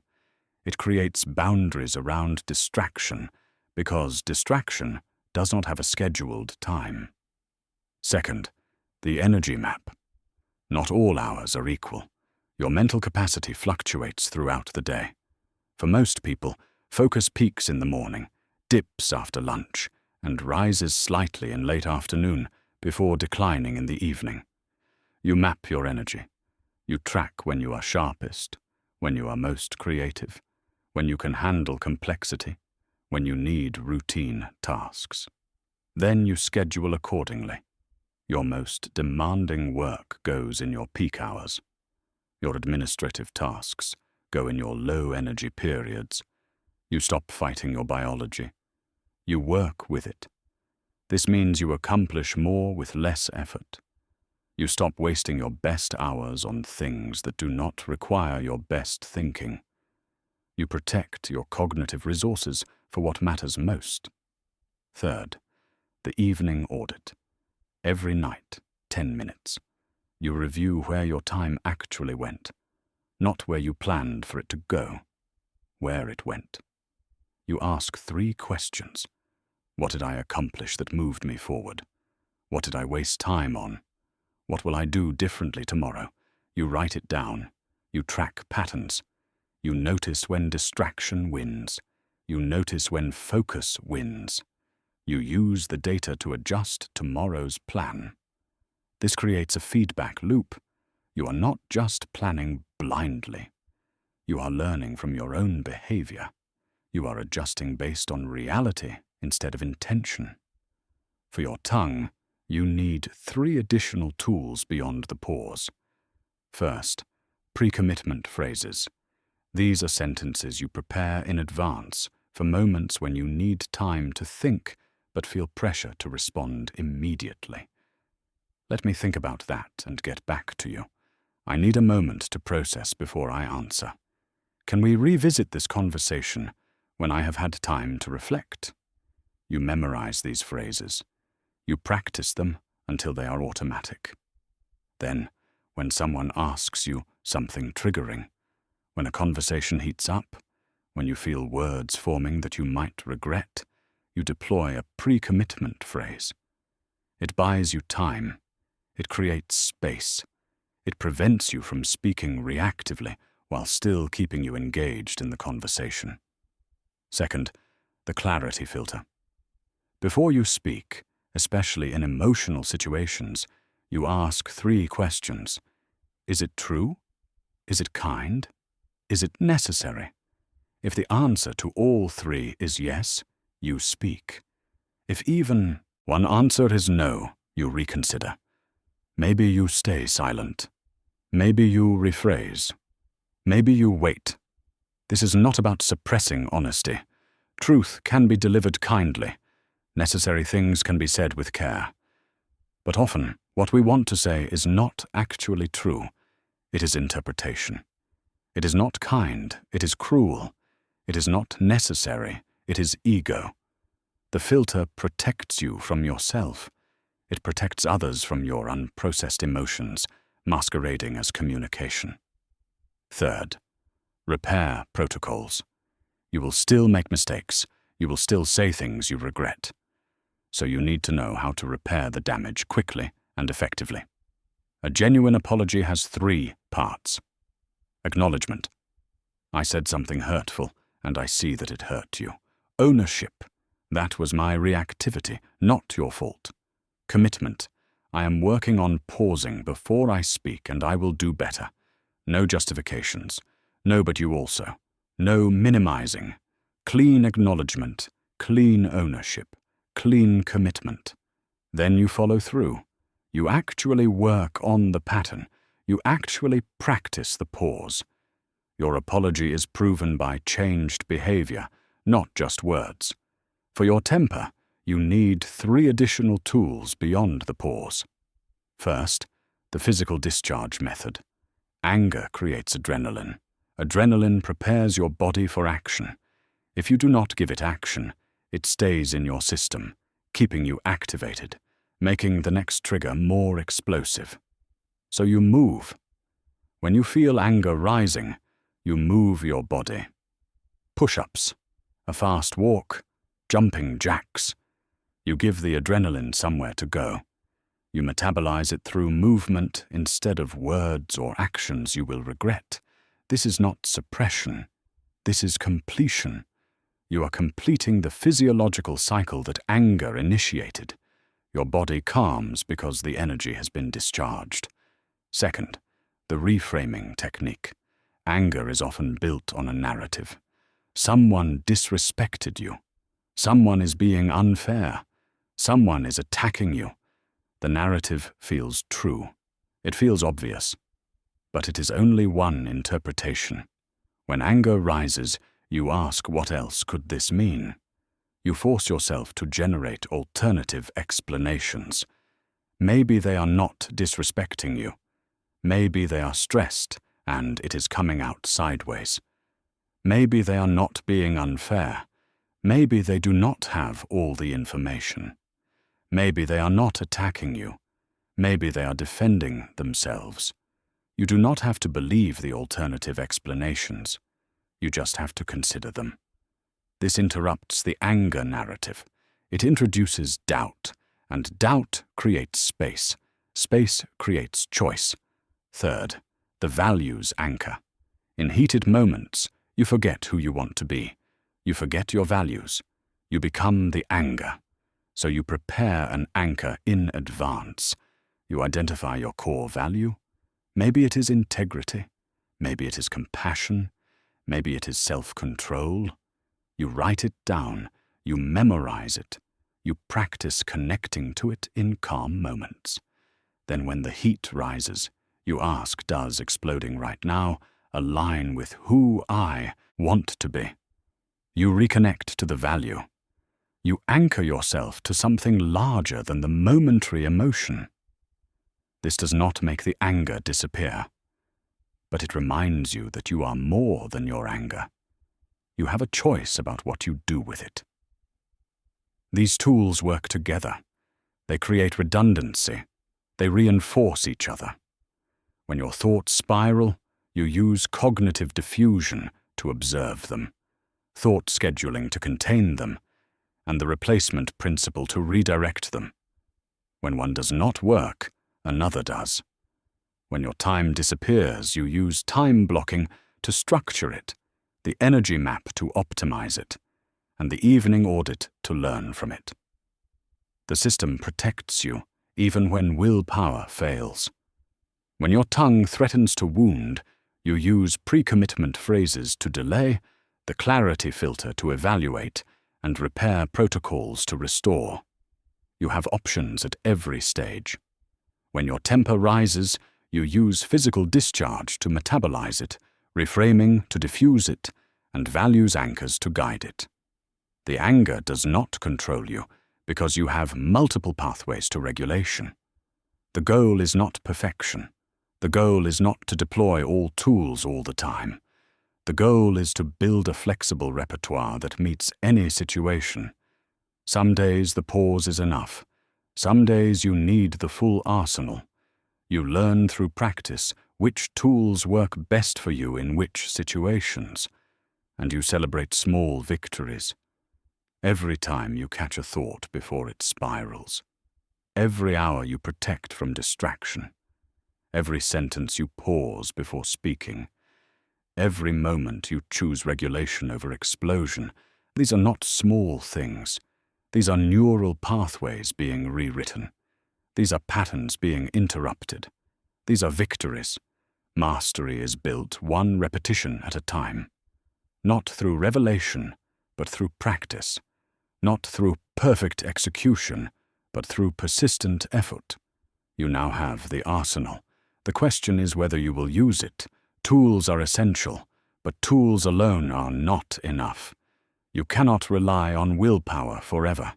You cannot spend every day fighting the same battles, making the same choices, resisting the same temptations. Willpower is finite. It depletes. It weakens under stress. It fails when you are tired, overwhelmed, or distracted. So if you want lasting change, if you want control that endures beyond your most motivated moments, you need something deeper than tools. You need infrastructure. You need to build a life where control becomes the default path instead of the effortful exception. This is the shift from reactive management to proactive architecture. You stop fighting your environment and start designing it. You stop relying on discipline in the moment and start creating systems that make the right choices easier and the wrong choices harder. You build foundations, routines, structures, environments, rituals, the things that carry you forward when motivation fades and willpower runs dry. Let me show you how to build this infrastructure across all 4 domains. For your thoughts, you need 3 foundational practices. First, morning mental hygiene. The first 30 minutes of your day set the cognitive tone for everything that follows. If you reach for your phone immediately, if you flood your mind with news and notifications and other people's emergencies, you start the day in reactive mode. Your amygdala activates, your cortisol rises, your thoughts scatter before you have even gotten out of bed. Instead, you establish a morning practice that grounds you. Meditation, journaling, gratitude, movement, reading something that centers you. It does not have to be elaborate. 10 minutes is enough. You sit quietly and you breathe. You notice your thoughts without engaging them. You write 3 things you are grateful for. You set an intention for the day. You read a passage that reminds you of your values. This is not optional self-care. This is mental hygiene. Just like brushing your teeth prevents decay, morning practice prevents cognitive chaos. You are training your mind to start from calm instead of crisis. You are giving your prefrontal cortex a chance to come fully online before the demands of the day arrive. Second, curate your information diet. Your thoughts are shaped by what you consume. If you feed your mind a steady stream of catastrophic news, outrage-fueling social media, comparison-triggering content, your thoughts will spiral. Your anxiety will increase. Your focus will fragment. You cannot control the world, but you can control your exposure to it. You set boundaries. You limit news to once a day, maybe twice. You unfollow accounts that trigger comparison or anger. You stop scrolling before bed. You protect your attention like the finite resource it is. This is not ignorance. This is discernment. You stay informed without staying immersed. You engage with the world without letting the world's chaos colonize your inner space, and you replace the junk with nutrition. Books instead of feeds, long-form articles instead of headlines, conversations instead of comment sections. You feed your mind things that nourish it instead of things that agitate it. Third, create physical anchors. Your environment shapes your mental state more than you realize. Certain places, certain objects, certain sensory experiences can trigger calm or chaos depending on the associations you have built. So you create anchors. A specific chair where you meditate. A corner of the room where you do nothing but think. A notebook that is only for reflection. A piece of music that signals focus. A scent that means peace. You use these anchors intentionally. When your thoughts spiral, you go to the anchor. You sit in that chair. You open that notebook. You play that song. Your brain recognizes the pattern. It knows what this place or object means. It shifts accordingly. Over time, these anchors become powerful. They are shortcuts to the mental state you want. They are external supports for internal control. For your time, you need 3 foundational practices. First, design your space to reflect your priorities. Your environment either supports your goals or sabotages them. If your phone is always within reach, you will reach for it. If your workspace is cluttered with distractions, you will be distracted. If you have no visual reminders of what matters, you will forget what matters. So you design intentionally. You remove distractions from work areas. Phone goes in another room during focus time. Apps that steal time get deleted or buried in folders. Your desk becomes a place for work, not scrolling.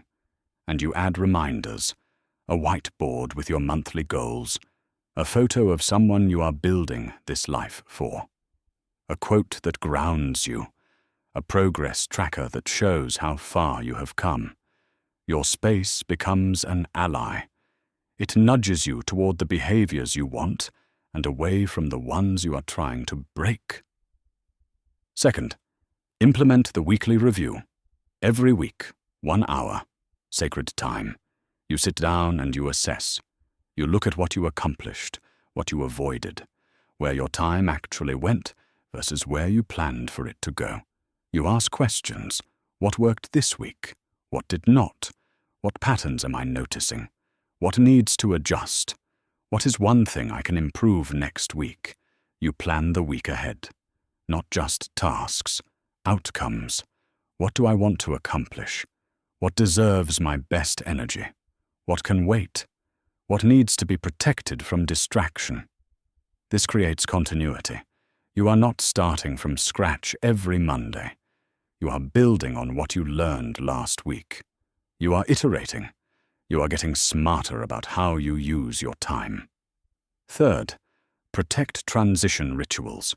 You play multiple roles in life: worker, partner, parent, friend, creator.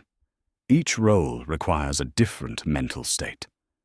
And if you do not transition deliberately between them, you carry the stress of one into the space of another.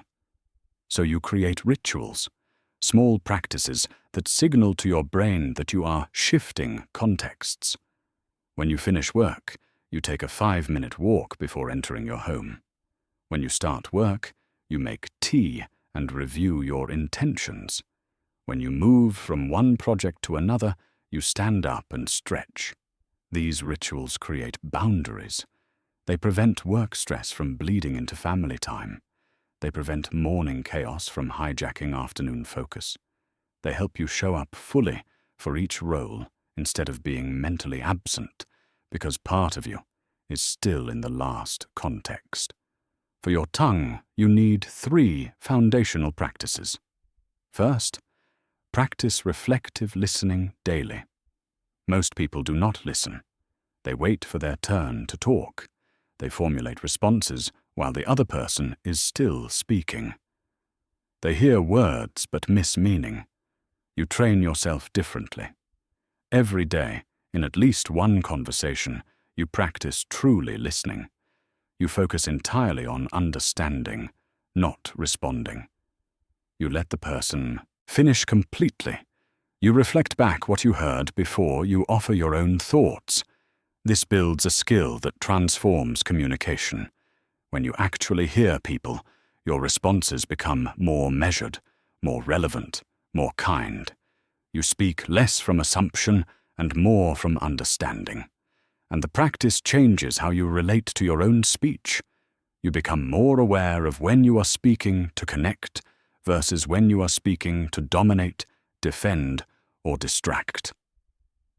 Second, keep a speech journal. Every evening, 5 minutes.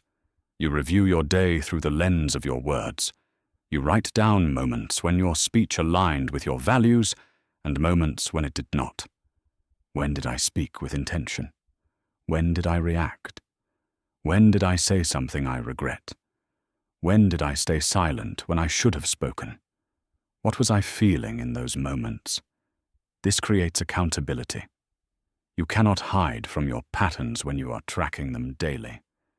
You see the triggers.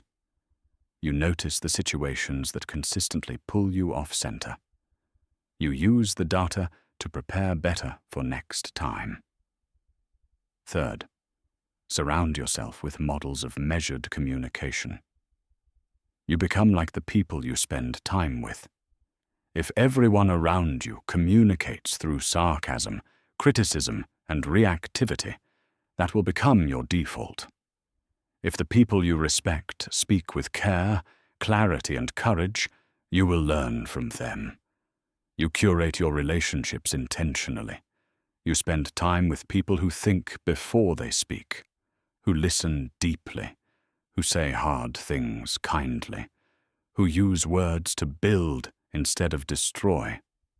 You watch how they navigate conflict. You notice how they pause.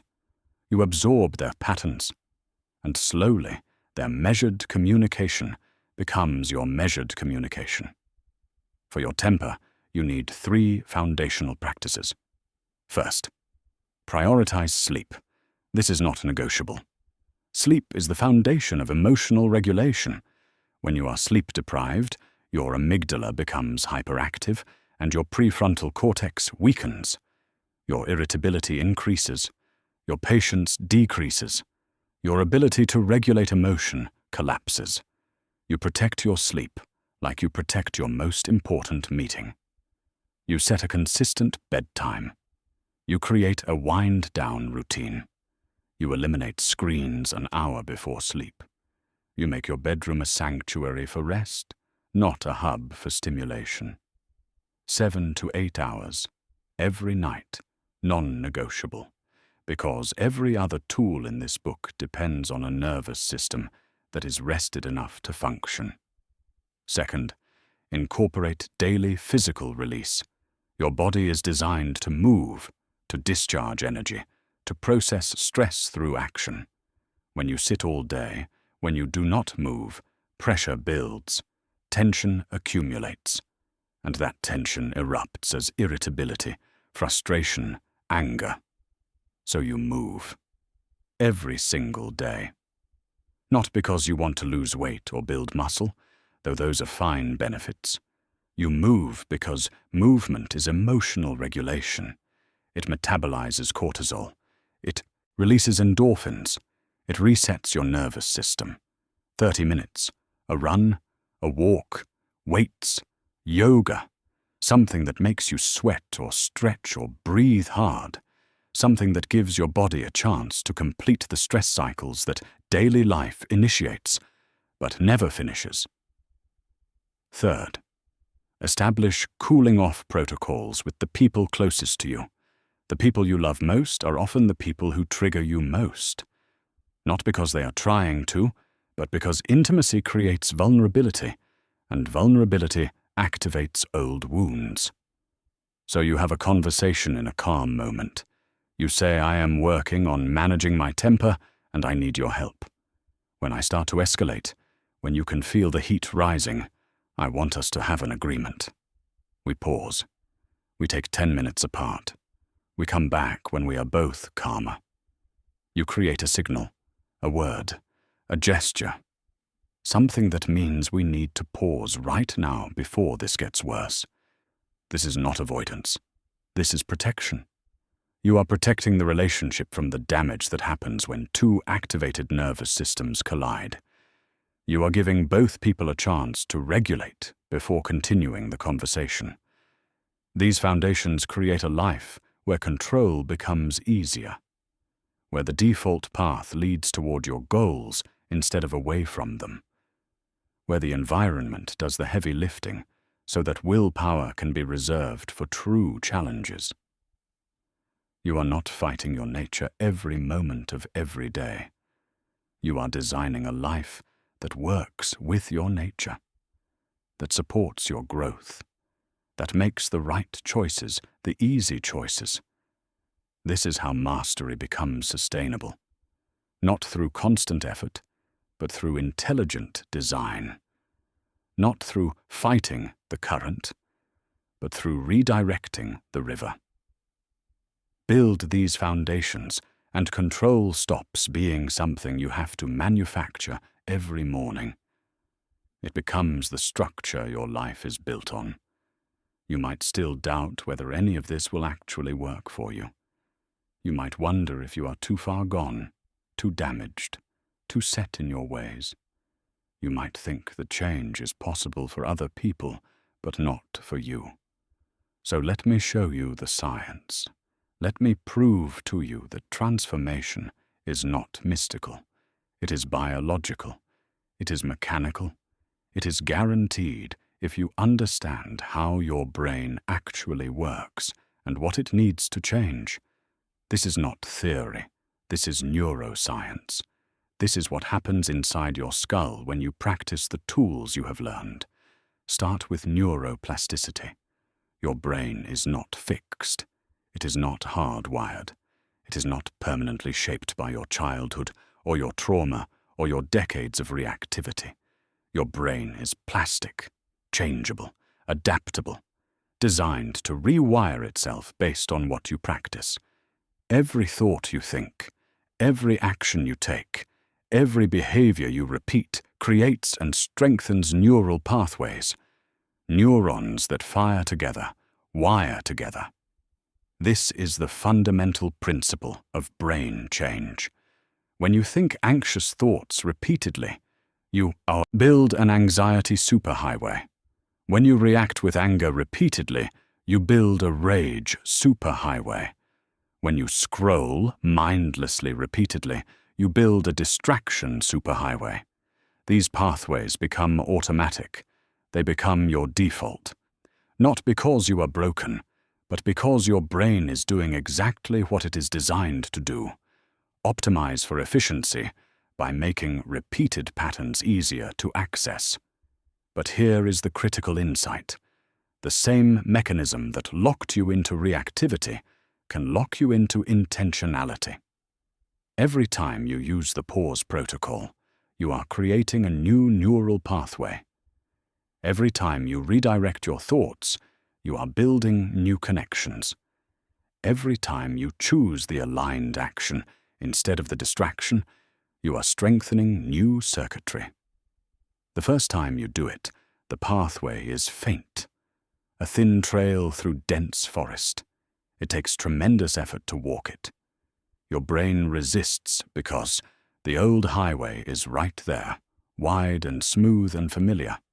But do it again, and again, and the pathway becomes clearer, easier, more automatic. Do it 1,000 times and it becomes a highway. Do it 10,000 times and it becomes your default. This is not metaphor. This is measurable physical change in brain structure. MRI studies show that consistent practice literally thickens the regions of the brain associated with whatever you are practicing. Meditators have thicker prefrontal cortices. Musicians have enlarged motor cortices. Athletes have enhanced sensory-motor regions. Your brain builds capacity in the areas you use most, which brings us to your prefrontal cortex. This is the part of your brain behind your forehead, the executive center, the CEO of your mind. It is responsible for impulse control, planning, decision-making, emotional regulation, and complex thought. Your prefrontal cortex is a muscle, and like any muscle, it strengthens through use. Every time you pause instead of react, you are doing a repetition. Every time you redirect your attention, you are lifting weight. Every time you choose intention over impulse, you are building cognitive muscle. Studies on self-control show that people who practice small acts of regulation in one domain see improvements in completely different domains. People who commit to better posture show improved financial discipline. People who practice controlling their speech show enhanced emotional regulation. Why? Because they are all using the same neural substrate, the prefrontal cortex. You are not training separate skills. You are training the central capacity that governs all of them. And there is more happening than just strengthening. Inside your brain is a structure called the anterior cingulate cortex. It sits between your prefrontal cortex and your limbic system. Its job is conflict monitoring and error detection. It is the alarm that says, something is not right here. Pay attention, you are about to make a mistake. Mindfulness practice strengthens the anterior cingulate cortex. Studies show that after just 8 weeks of consistent meditation, this region shows increased density and activity. What this means in practice is that you start catching your patterns earlier. You notice the thought spiral beginning instead of waking up 2 hours into it. You feel the distraction pull before you have already wasted an hour.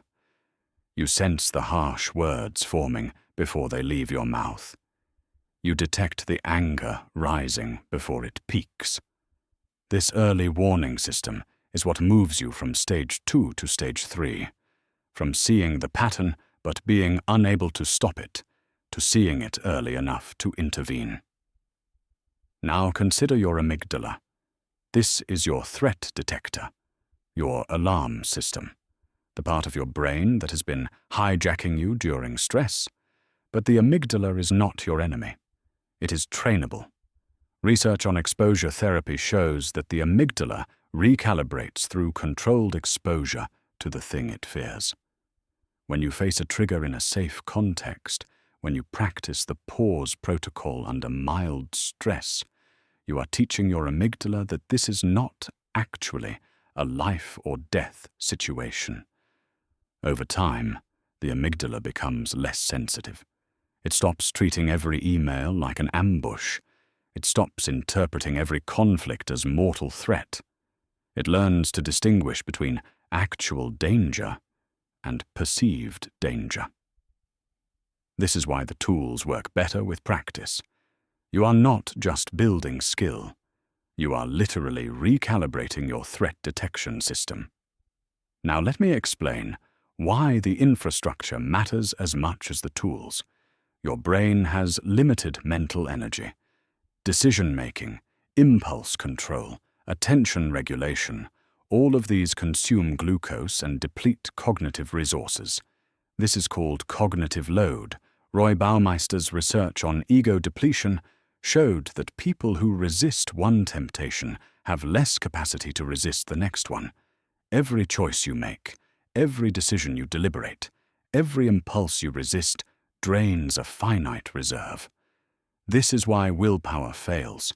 You spend all day making decisions. What to wear? What to eat? Which task to do first? Which email to answer? By evening, your prefrontal cortex is exhausted and you default to whatever is easiest. Distraction, reactivity, collapse. But here is the key. Routines and environment design preserve mental energy. When you have a morning practice, you do not decide whether to do it. You just do it. When your phone is in another room, you do not have to resist reaching for it. The resistance is built into the environment. This is why the foundations in Part 7 matter so much. They remove decisions. They eliminate friction. They make the right choices automatic, so that your limited willpower can be reserved for the moments that truly require it. Now let me show you what happens when you name your emotions. There is a technique in neuroscience called affect labeling. When you put words to what you are feeling, I am angry, I am anxious, I am hurt, something remarkable happens in your brain. The act of labeling activates your right ventrolateral prefrontal cortex. This region then inhibits your amygdala. The emotional intensity decreases, not because you are suppressing the emotion, but because you are processing it through language centers instead of just experiencing it through your threat detection system. Studies using fMRI scans show that when people label their emotions, amygdala activity drops by 30 to 50%. 30 to 50% reduction in emotional intensity just from naming what you feel. This is why step 3 of the pause protocol works. When you say this is anxiety, not prophecy, or this is my amygdala activating, you are not just describing the experience. You are chemically altering it. Let me show you what the research says about time. Studies on time perception reveal something counterintuitive. Intentional time use does not just make you more productive. It changes your subjective experience of time itself. When people use time purposefully, when they engage in activities that require full attention, they report higher life satisfaction and a feeling that time is expanding rather than disappearing. Psychologist Mihaly Csikszentmihalyi's research on flow states shows that deep engagement actually slows the subjective experience of time passing. Contrast this with mindless scrolling, passive consumption, distraction. Time vanishes. You look up and hours are gone, and you cannot account for them. Your life feels like it is moving too fast because you are not present for most of it. This is why time mastery matters. You are not just accomplishing more. You are inhabiting your life more fully. You are claiming your days instead of losing them. Now let me explain the neuroscience of habit formation. Every habit follows a loop: cue, routine, reward. A trigger appears. You execute a behavior. You receive a payoff. Your brain encodes this loop in the basal ganglia, the part of your brain that handles automatic behaviors. Once a habit is encoded, it runs largely outside conscious awareness. This is why your destructive patterns feel automatic. They are. Your brain has chunked them together into efficient sequences that require minimal cognitive effort to execute. But here is what matters. You can intervene in the loop. You cannot delete the cue. The trigger will still appear. but you can change the routine. And if you change the routine enough times while still delivering some form of reward, your brain will encode the new pattern. This is how the pause protocol disrupts old loops. The cue appears, the anxious thought, the distraction urge, the emotional trigger. But instead of executing the old routine, you pause. You breathe. You choose a new response. And you deliver the reward. Relief, control, pride, alignment with values. Do this enough times, and the new loop becomes encoded. The pause becomes automatic. The new response becomes your default. Charles Duhigg's research in The Power of Habit shows that changing keystone habits creates cascade effects across multiple domains. When you master one habit loop, you build the skill and confidence to change others. This is why starting with the pause protocol is so powerful. It is the keystone. Master this one pattern, and it becomes easier to master all the others. Now let me validate something important. This is hard. You are fighting neural patterns laid down over years, maybe decades. You are trying to override automatic programming. You are asking your brain to travel new paths when the old ones are so much faster and easier. Every repetition of the old pattern has strengthened those pathways. Every time you spiraled, you made the spiral easier to access. Every time you reacted, you made reactivity more automatic. You have decades of practice reinforcing the patterns you are now trying to break. So yes, it is hard. Yes, you will fail more than you succeed in the beginning. Yes, there will be days when it feels impossible, when you question whether any of this is working, when you want to quit. But here is the promise. Persistence wins. Always. Because your brain is designed to adapt. The brain you have today is not the brain you will have 6 months from now if you practice consistently. The pathways you are building will strengthen. The regions you are training will thicken. The patterns you are installing will become automatic. Every effort counts. Every pause, even the failed ones, is building infrastructure. Every time you catch yourself mid-spiral, even if you do not fully redirect it, you are strengthening your awareness. Every time you resist distraction, even if you only resist it for 5 minutes, you are building capacity. Nothing is wasted. Every repetition matters. Every attempt is laying down the neural foundation for your future self. The science is clear. The brain changes. Skills develop. Patterns shift. Mastery is not reserved for special people. It is the inevitable result of consistent practice meeting neuroplasticity. You are not hoping for change. You are engineering it. The tools work in calm moments. The foundations hold in normal life. But mastery is not proven in comfort. It is proven in crisis. When life turns up the heat. When everything you have practiced is tested under conditions you did not choose and cannot control. This is where you discover whether the skills have become real. Whether the neural pathways have been built deep enough. Whether you have truly changed or just temporarily managed. Let me show you how the tools function when the pressure is on. Your phone rings at 7 in the morning. The voice on the other end delivers catastrophic news. You are being laid off. Or the test came back positive. Or your partner is leaving. Or someone you love is in danger. Your heart drops. Your chest tightens. Your mind immediately spirals into worst-case scenarios. This is over.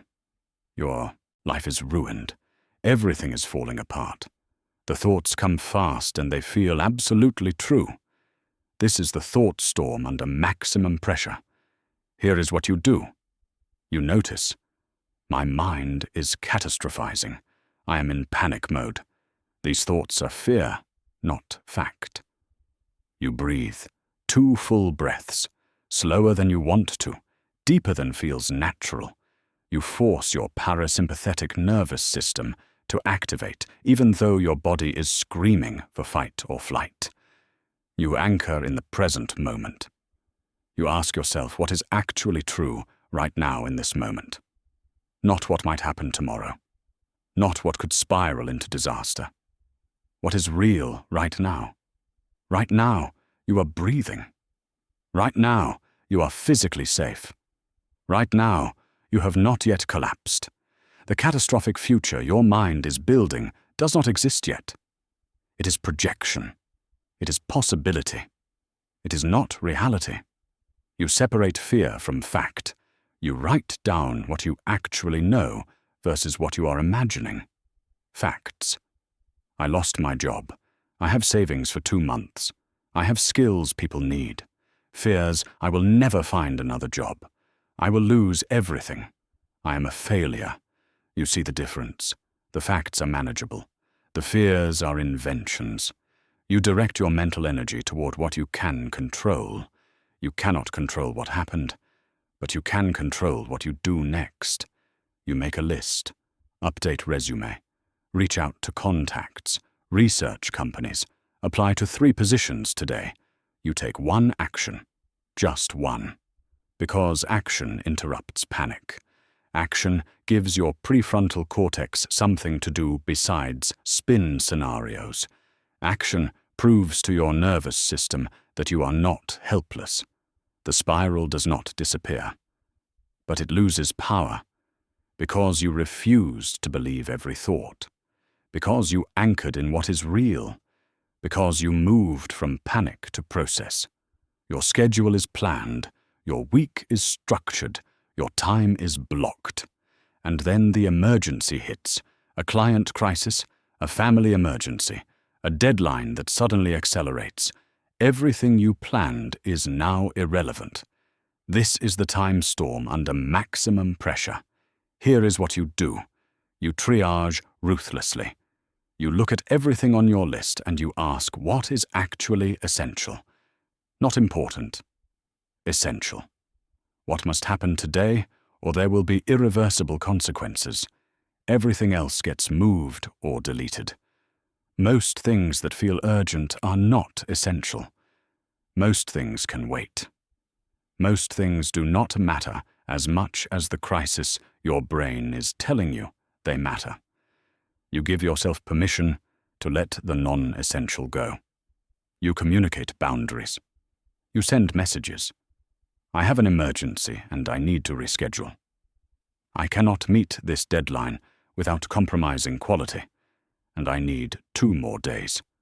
I am unavailable today, except for genuine emergencies. People understand more than you think. What they do not understand is when you try to do everything, do it poorly, and burn out in the process. You maintain essential routines. Even in crisis, you do not abandon the foundations. You still sleep. You still move your body. You still take 10 minutes in the morning to center yourself. Because these are not luxuries. They are the infrastructure that keeps your nervous system stable enough to handle pressure.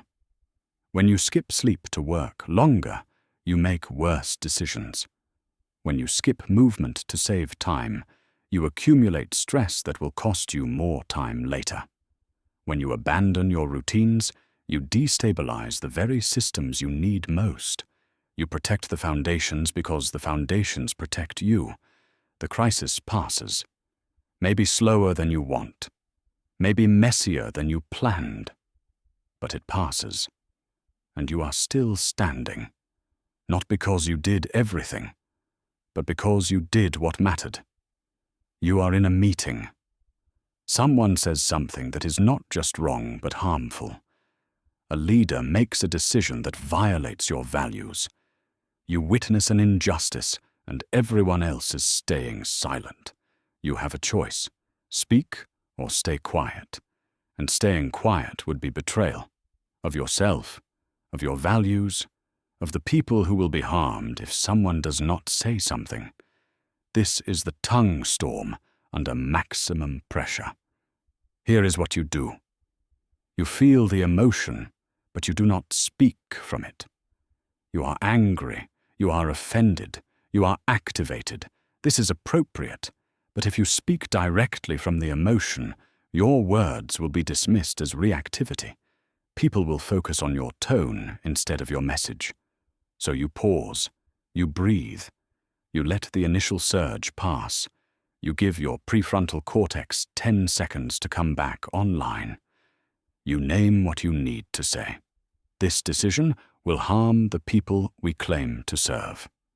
Or I cannot support this direction because it conflicts with the values we stated we hold. Or I need to name that what just happened was not okay. You speak the truth clearly, not meanly, not defensively, not with sarcasm or attack. You state what is true as you see it. You explain why it matters. You offer what integrity demands in this moment. I understand the pressure we are under, but I cannot stay silent when I see us moving in a direction that contradicts what we said we stand for. I need to voice my concern. You deliver hard truth with respect. You are not attacking the person. You are addressing the action or decision. You are not questioning their character. You are questioning their choice. This distinction matters. You stand firm while staying connected. You do not soften your message to avoid discomfort. But you also do not burn the relationship to make a point. You can be clear and kind, direct and respectful, honest and measured. Some people will be uncomfortable. Some people will push back. Some people will wish you had stayed quiet. But you will not wish you had stayed quiet. Because you spoke from integrity instead of fear. And that matters more than their comfort. Your child is struggling in school, and the teacher blames them instead of helping them. Your parent criticizes your life choices for the 100th time. Your partner dismisses your feelings again. A system fails someone you love, and no one seems to care. The rage is righteous.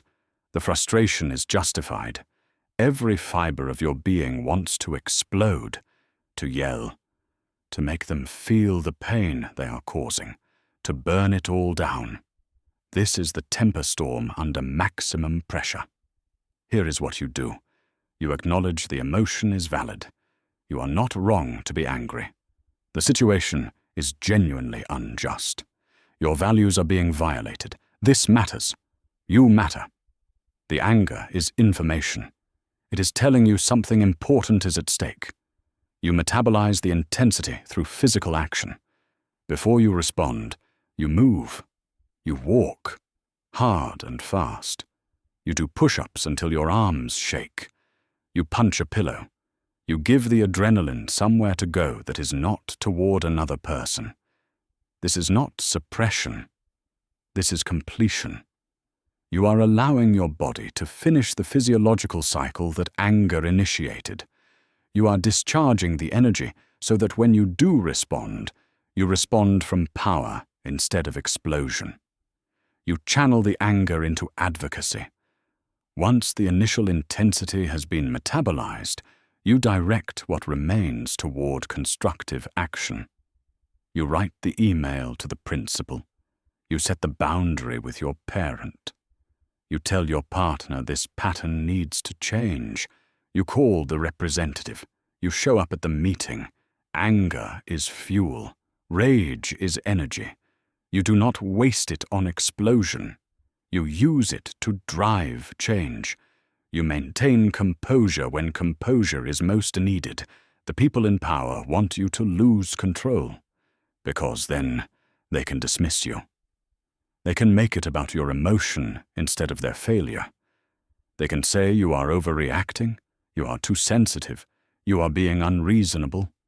You deny them that escape. You stay calm. You state facts. You speak clearly. You do not give them ammunition to use against you. This is not weakness. This is strategy. You are more powerful composed than you are enraged. You are more effective measured than you are explosive. You win by staying in control when they expect you to lose it. These are not hypothetical scenarios. These are the moments that define your life. The moments when everything you have practiced is tested. The moments when the old patterns are loudest and the new skills feel weakest. This is the crucible. And mastery is not the absence of these moments. Mastery is grace under pressure. It is holding your center when everything around you is chaos. It is choosing intention when every impulse screams for reaction. The tools do not make life easy. They make you capable. You will still face catastrophic news, but you will not be consumed by catastrophic thinking. You will anchor. You will separate fear from fact. You will focus on what you can control. You will still face emergencies that destroy your plans, but you will not collapse into chaos. You will triage. You will protect your foundations. You will do what matters and release what does not. You will still face moments that demand you speak truth to power, but you will not stay silent out of fear or explode out of rage. You will speak clearly. You will deliver hard truths with respect. You will stand firm. You will still face profound injustice that activates righteous anger, but you will not be controlled by the anger. You will metabolize it. You will channel it. You will maintain composure when composure is your greatest weapon. This is what the practice has been building toward. Not comfort, not ease, not a life without pressure, but a self that can handle pressure, a nervous system that can regulate under stress, a mind that can think clearly in crisis, a tongue that can speak truth without destruction, a temper that can feel intensely without exploding, and when you stumble, when you lose control, when you react instead of respond, you do not collapse into shame. You treat it as data. You ask what triggered me. What tool did I forget to use? What do I need to practice more? Where is the next layer of growth? Setbacks are not failures. They are information. They show you where your skills are still developing. They reveal which patterns need more attention. They guide your practice. This is how mastery deepens. Not through perfection, but through persistence. Not through never being tested, but through passing more tests than you fail. Pressure is not the enemy. Pressure is the forge. It is where your control is tested and proven. It is where you discover whether the change is real. And every time you stay centered, when life turns up the heat, you prove to yourself that the work is working, that the skills are real, that you have become someone different, someone capable, someone steady, someone free. You are different now, not because you read something inspiring, not because you decided to change, but because you practiced, because you built new neural pathways, because you installed new patterns, because you showed up for yourself again and again until the tools became automatic and the skills became identity. You are no longer someone who tries to control your thoughts, your time, your tongue, and your temper. You are someone who embodies control. This is not something you do anymore. This is who you are. Let me show you what has changed. Your thoughts are no longer a chaotic storm that hijacks your peace and steals your presence. They still arise. Worry still visits. Doubt still appears. But you are no longer captive to them. You observe thoughts now instead of becoming them. You notice the spiral beginning, and you redirect before it gains momentum. You catch catastrophic thinking, and you label it as anxiety, not prophecy. You see your mind spinning scenarios, and you bring yourself back to what is real and present. Your thoughts have become a tool for creation instead of an instrument of suffering. You use them to plan, to solve problems, to imagine possibilities. But they no longer use you. They no longer run wild while you chase them helplessly through the darkness. You have claimed sovereignty over your internal narrative, and that changes everything. Your time is no longer a resource that vanishes while you watch it go. You no longer arrive at the end of the day wondering where the hours went. You no longer feel like life is slipping through your fingers while you scroll and procrastinate and promise yourself tomorrow will be different. Your time has become a canvas you paint with intention. Every hour is assigned. Every block is protected. You know what matters, and you give what matters your best energy. You triage ruthlessly. You say no to what does not align. You protect your foundations because you understand they protect you. You still face emergencies. You still get interrupted. You still have days when nothing goes according to plan. But you adapt. You pivot. You maintain what is essential. You do not collapse into chaos because your structure is deeper than your schedule. You build days that matter. Days that accumulate into weeks that move you forward. Weeks that compound into months of visible progress. You are no longer busy for the sake of busy. You are productive with purpose. You are present with the people and projects that deserve your presence. Your time reflects your values now. And that brings a satisfaction that distraction never could. Your words are no longer weapons or weak apologies. They are no longer sharp in moments of anger or silent in moments that demand courage. They are precise instruments of truth and connection. You have learned to pause before speaking, to feel the emotion but not speak from it, to ask yourself, is it true? Is it kind? Is it necessary before the words leave your mouth? You have learned when to speak and when to stay silent, when to be direct and when to be gentle, when to stand firm and when to yield. You communicate clearly now. You express what you need without blaming. You set boundaries without attacking. You deliver hard truths with compassion. You speak up when silence would be betrayal, and you stay quiet when words would only wound. People trust your words because your words are trustworthy. They know that when you speak, you have thought about what you are saying. They know you mean what you say, and you say what you mean. They know you will not lash out in anger or hide behind pleasant lies. Your relationships have deepened because you show up as someone who can be trusted with difficult conversations, who does not explode under pressure, who says what needs to be said with respect. Your tongue has become a force for connection instead of a source of regret. Your temper is no longer a liability that poisons your presence and damages your relationships. You still feel anger. You still feel frustration. You still experience intense emotion when your values are violated or when you witness injustice. But the anger does not control you. You control it. You feel it. You name it. You metabolize it through movement. You channel it into advocacy. You express it without destruction. You have learned that anger is information and energy. It tells you something matters. It gives you fuel. But you no longer let it hijack your system. You no longer explode and then spend days apologizing and repairing the damage. You are composed under pressure.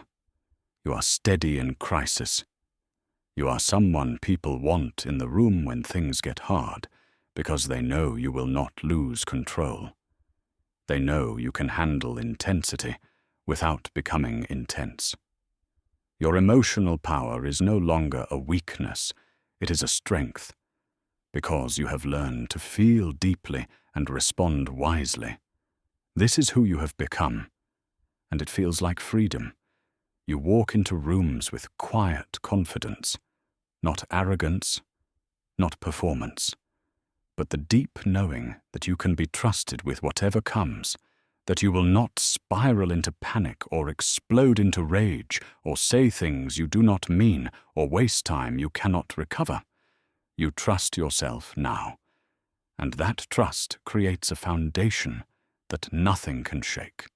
You live aligned with your values. Your actions match your intentions. Your behavior reflects your character.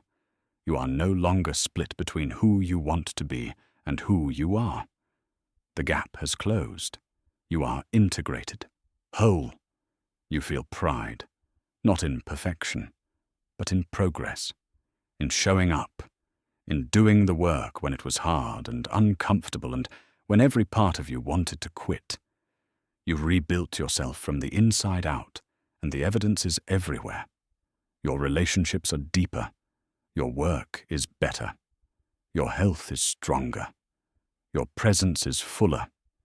You are building the life you imagined, one intentional moment at a time. And the momentum is undeniable. You are no longer wasting energy on damage control. You are no longer spending your days cleaning up yesterday's mess. You are building forward. You are creating. You are becoming. But let me tell you something important. Mastery is not permanent. You will still have hard days. Days when the old patterns try to reassert themselves. Days when you forget to pause. Days when you spiral or waste time or speak harshly or lose your temper. This is not failure. This is being human. The goal was never perfection. The goal was capability, and you have become capable. The difference now is that regression is brief. When you slip, you catch yourself quickly. You use the tools. You return to center. You do not spiral into shame. You do not collapse into the belief that you have lost everything you built. The new patterns are your default now. The old patterns are the exception. And when the exceptions appear, you handle them with the same tools that built the defaults. Mastery requires maintenance. It requires attention. It requires humility. It requires you to stay committed to the practices that got you here. The morning routine, the evening audit, the pause protocol, the physical movement, the intentional environment. These are not things you did until you arrived. These are things you do because you arrived. They are the infrastructure of the life you built. They are what keep you here, and you honor that. You protect that. Because you know what it cost to build, and you know what it would cost to lose. You have done something remarkable. You have undertaken the most difficult and most rewarding journey a human can undertake. The journey to master yourself. Not to control others. Not to manipulate outcomes. Not to force the world to bend to your will. But to master your internal world. To become the director of your thoughts, your time, your words, and your emotions. This is the work that changes everything. Because when you control your inner world, you create your outer world. When you master yourself, you influence everything you touch, the dreams you deferred, because you could not focus long enough to pursue them. You are pursuing them now. Your attention is no longer scattered. Your time is no longer wasted. You are building toward something that matters. The relationships that were strained because of your reactivity, they are healing. They are deepening. Because you show up differently now. You are present. You are measured. You are trustworthy. People feel safe with you. They open to you. They trust you with their truth. The opportunities that passed you by because you were known as difficult or unreliable. They are returning. Because your reputation has changed, people see the transformation. They see someone who can be counted on, someone who handles pressure, someone who delivers, someone who leads. The legacy you wanted to build but kept postponing? You are building it now, one day at a time, one choice at a time, one moment of alignment at a time. It is no longer fantasy. It is trajectory. And all of this happened because you made a decision to stop being a passenger in your own life, a decision to stop being at war with yourself, a decision to learn the tools and practice the skills and build the infrastructure until control became your natural state. You already possess everything you need. The tools are internalized. The neural pathways are built. The identity is forged. You are not trying to become someone else. You have become someone else. Someone you respect. Someone you trust. Someone you are proud to be. The war inside your head is over. Not because the thoughts stopped coming, or because life stopped being hard, but because you learned to be the calm center in the chaos. You learned to pause instead of react. You learned to choose instead of being chosen for. You are the architect of your own experience now. You are the master of your internal domain. And from this place, from this center, from this sovereignty, anything is possible. The life you imagined is no longer waiting for someday. It is being built today. By you, through you, as you. This is what it means to control your thoughts, your time, your tongue, and your temper. This is what it means to be free. You are no longer at war. You are at peace. You are no longer scattered. You are whole. You are no longer reactive. You are intentional. You have arrived, not at the end of growth, but at the beginning of mastery. And everything you have ever wanted starts here.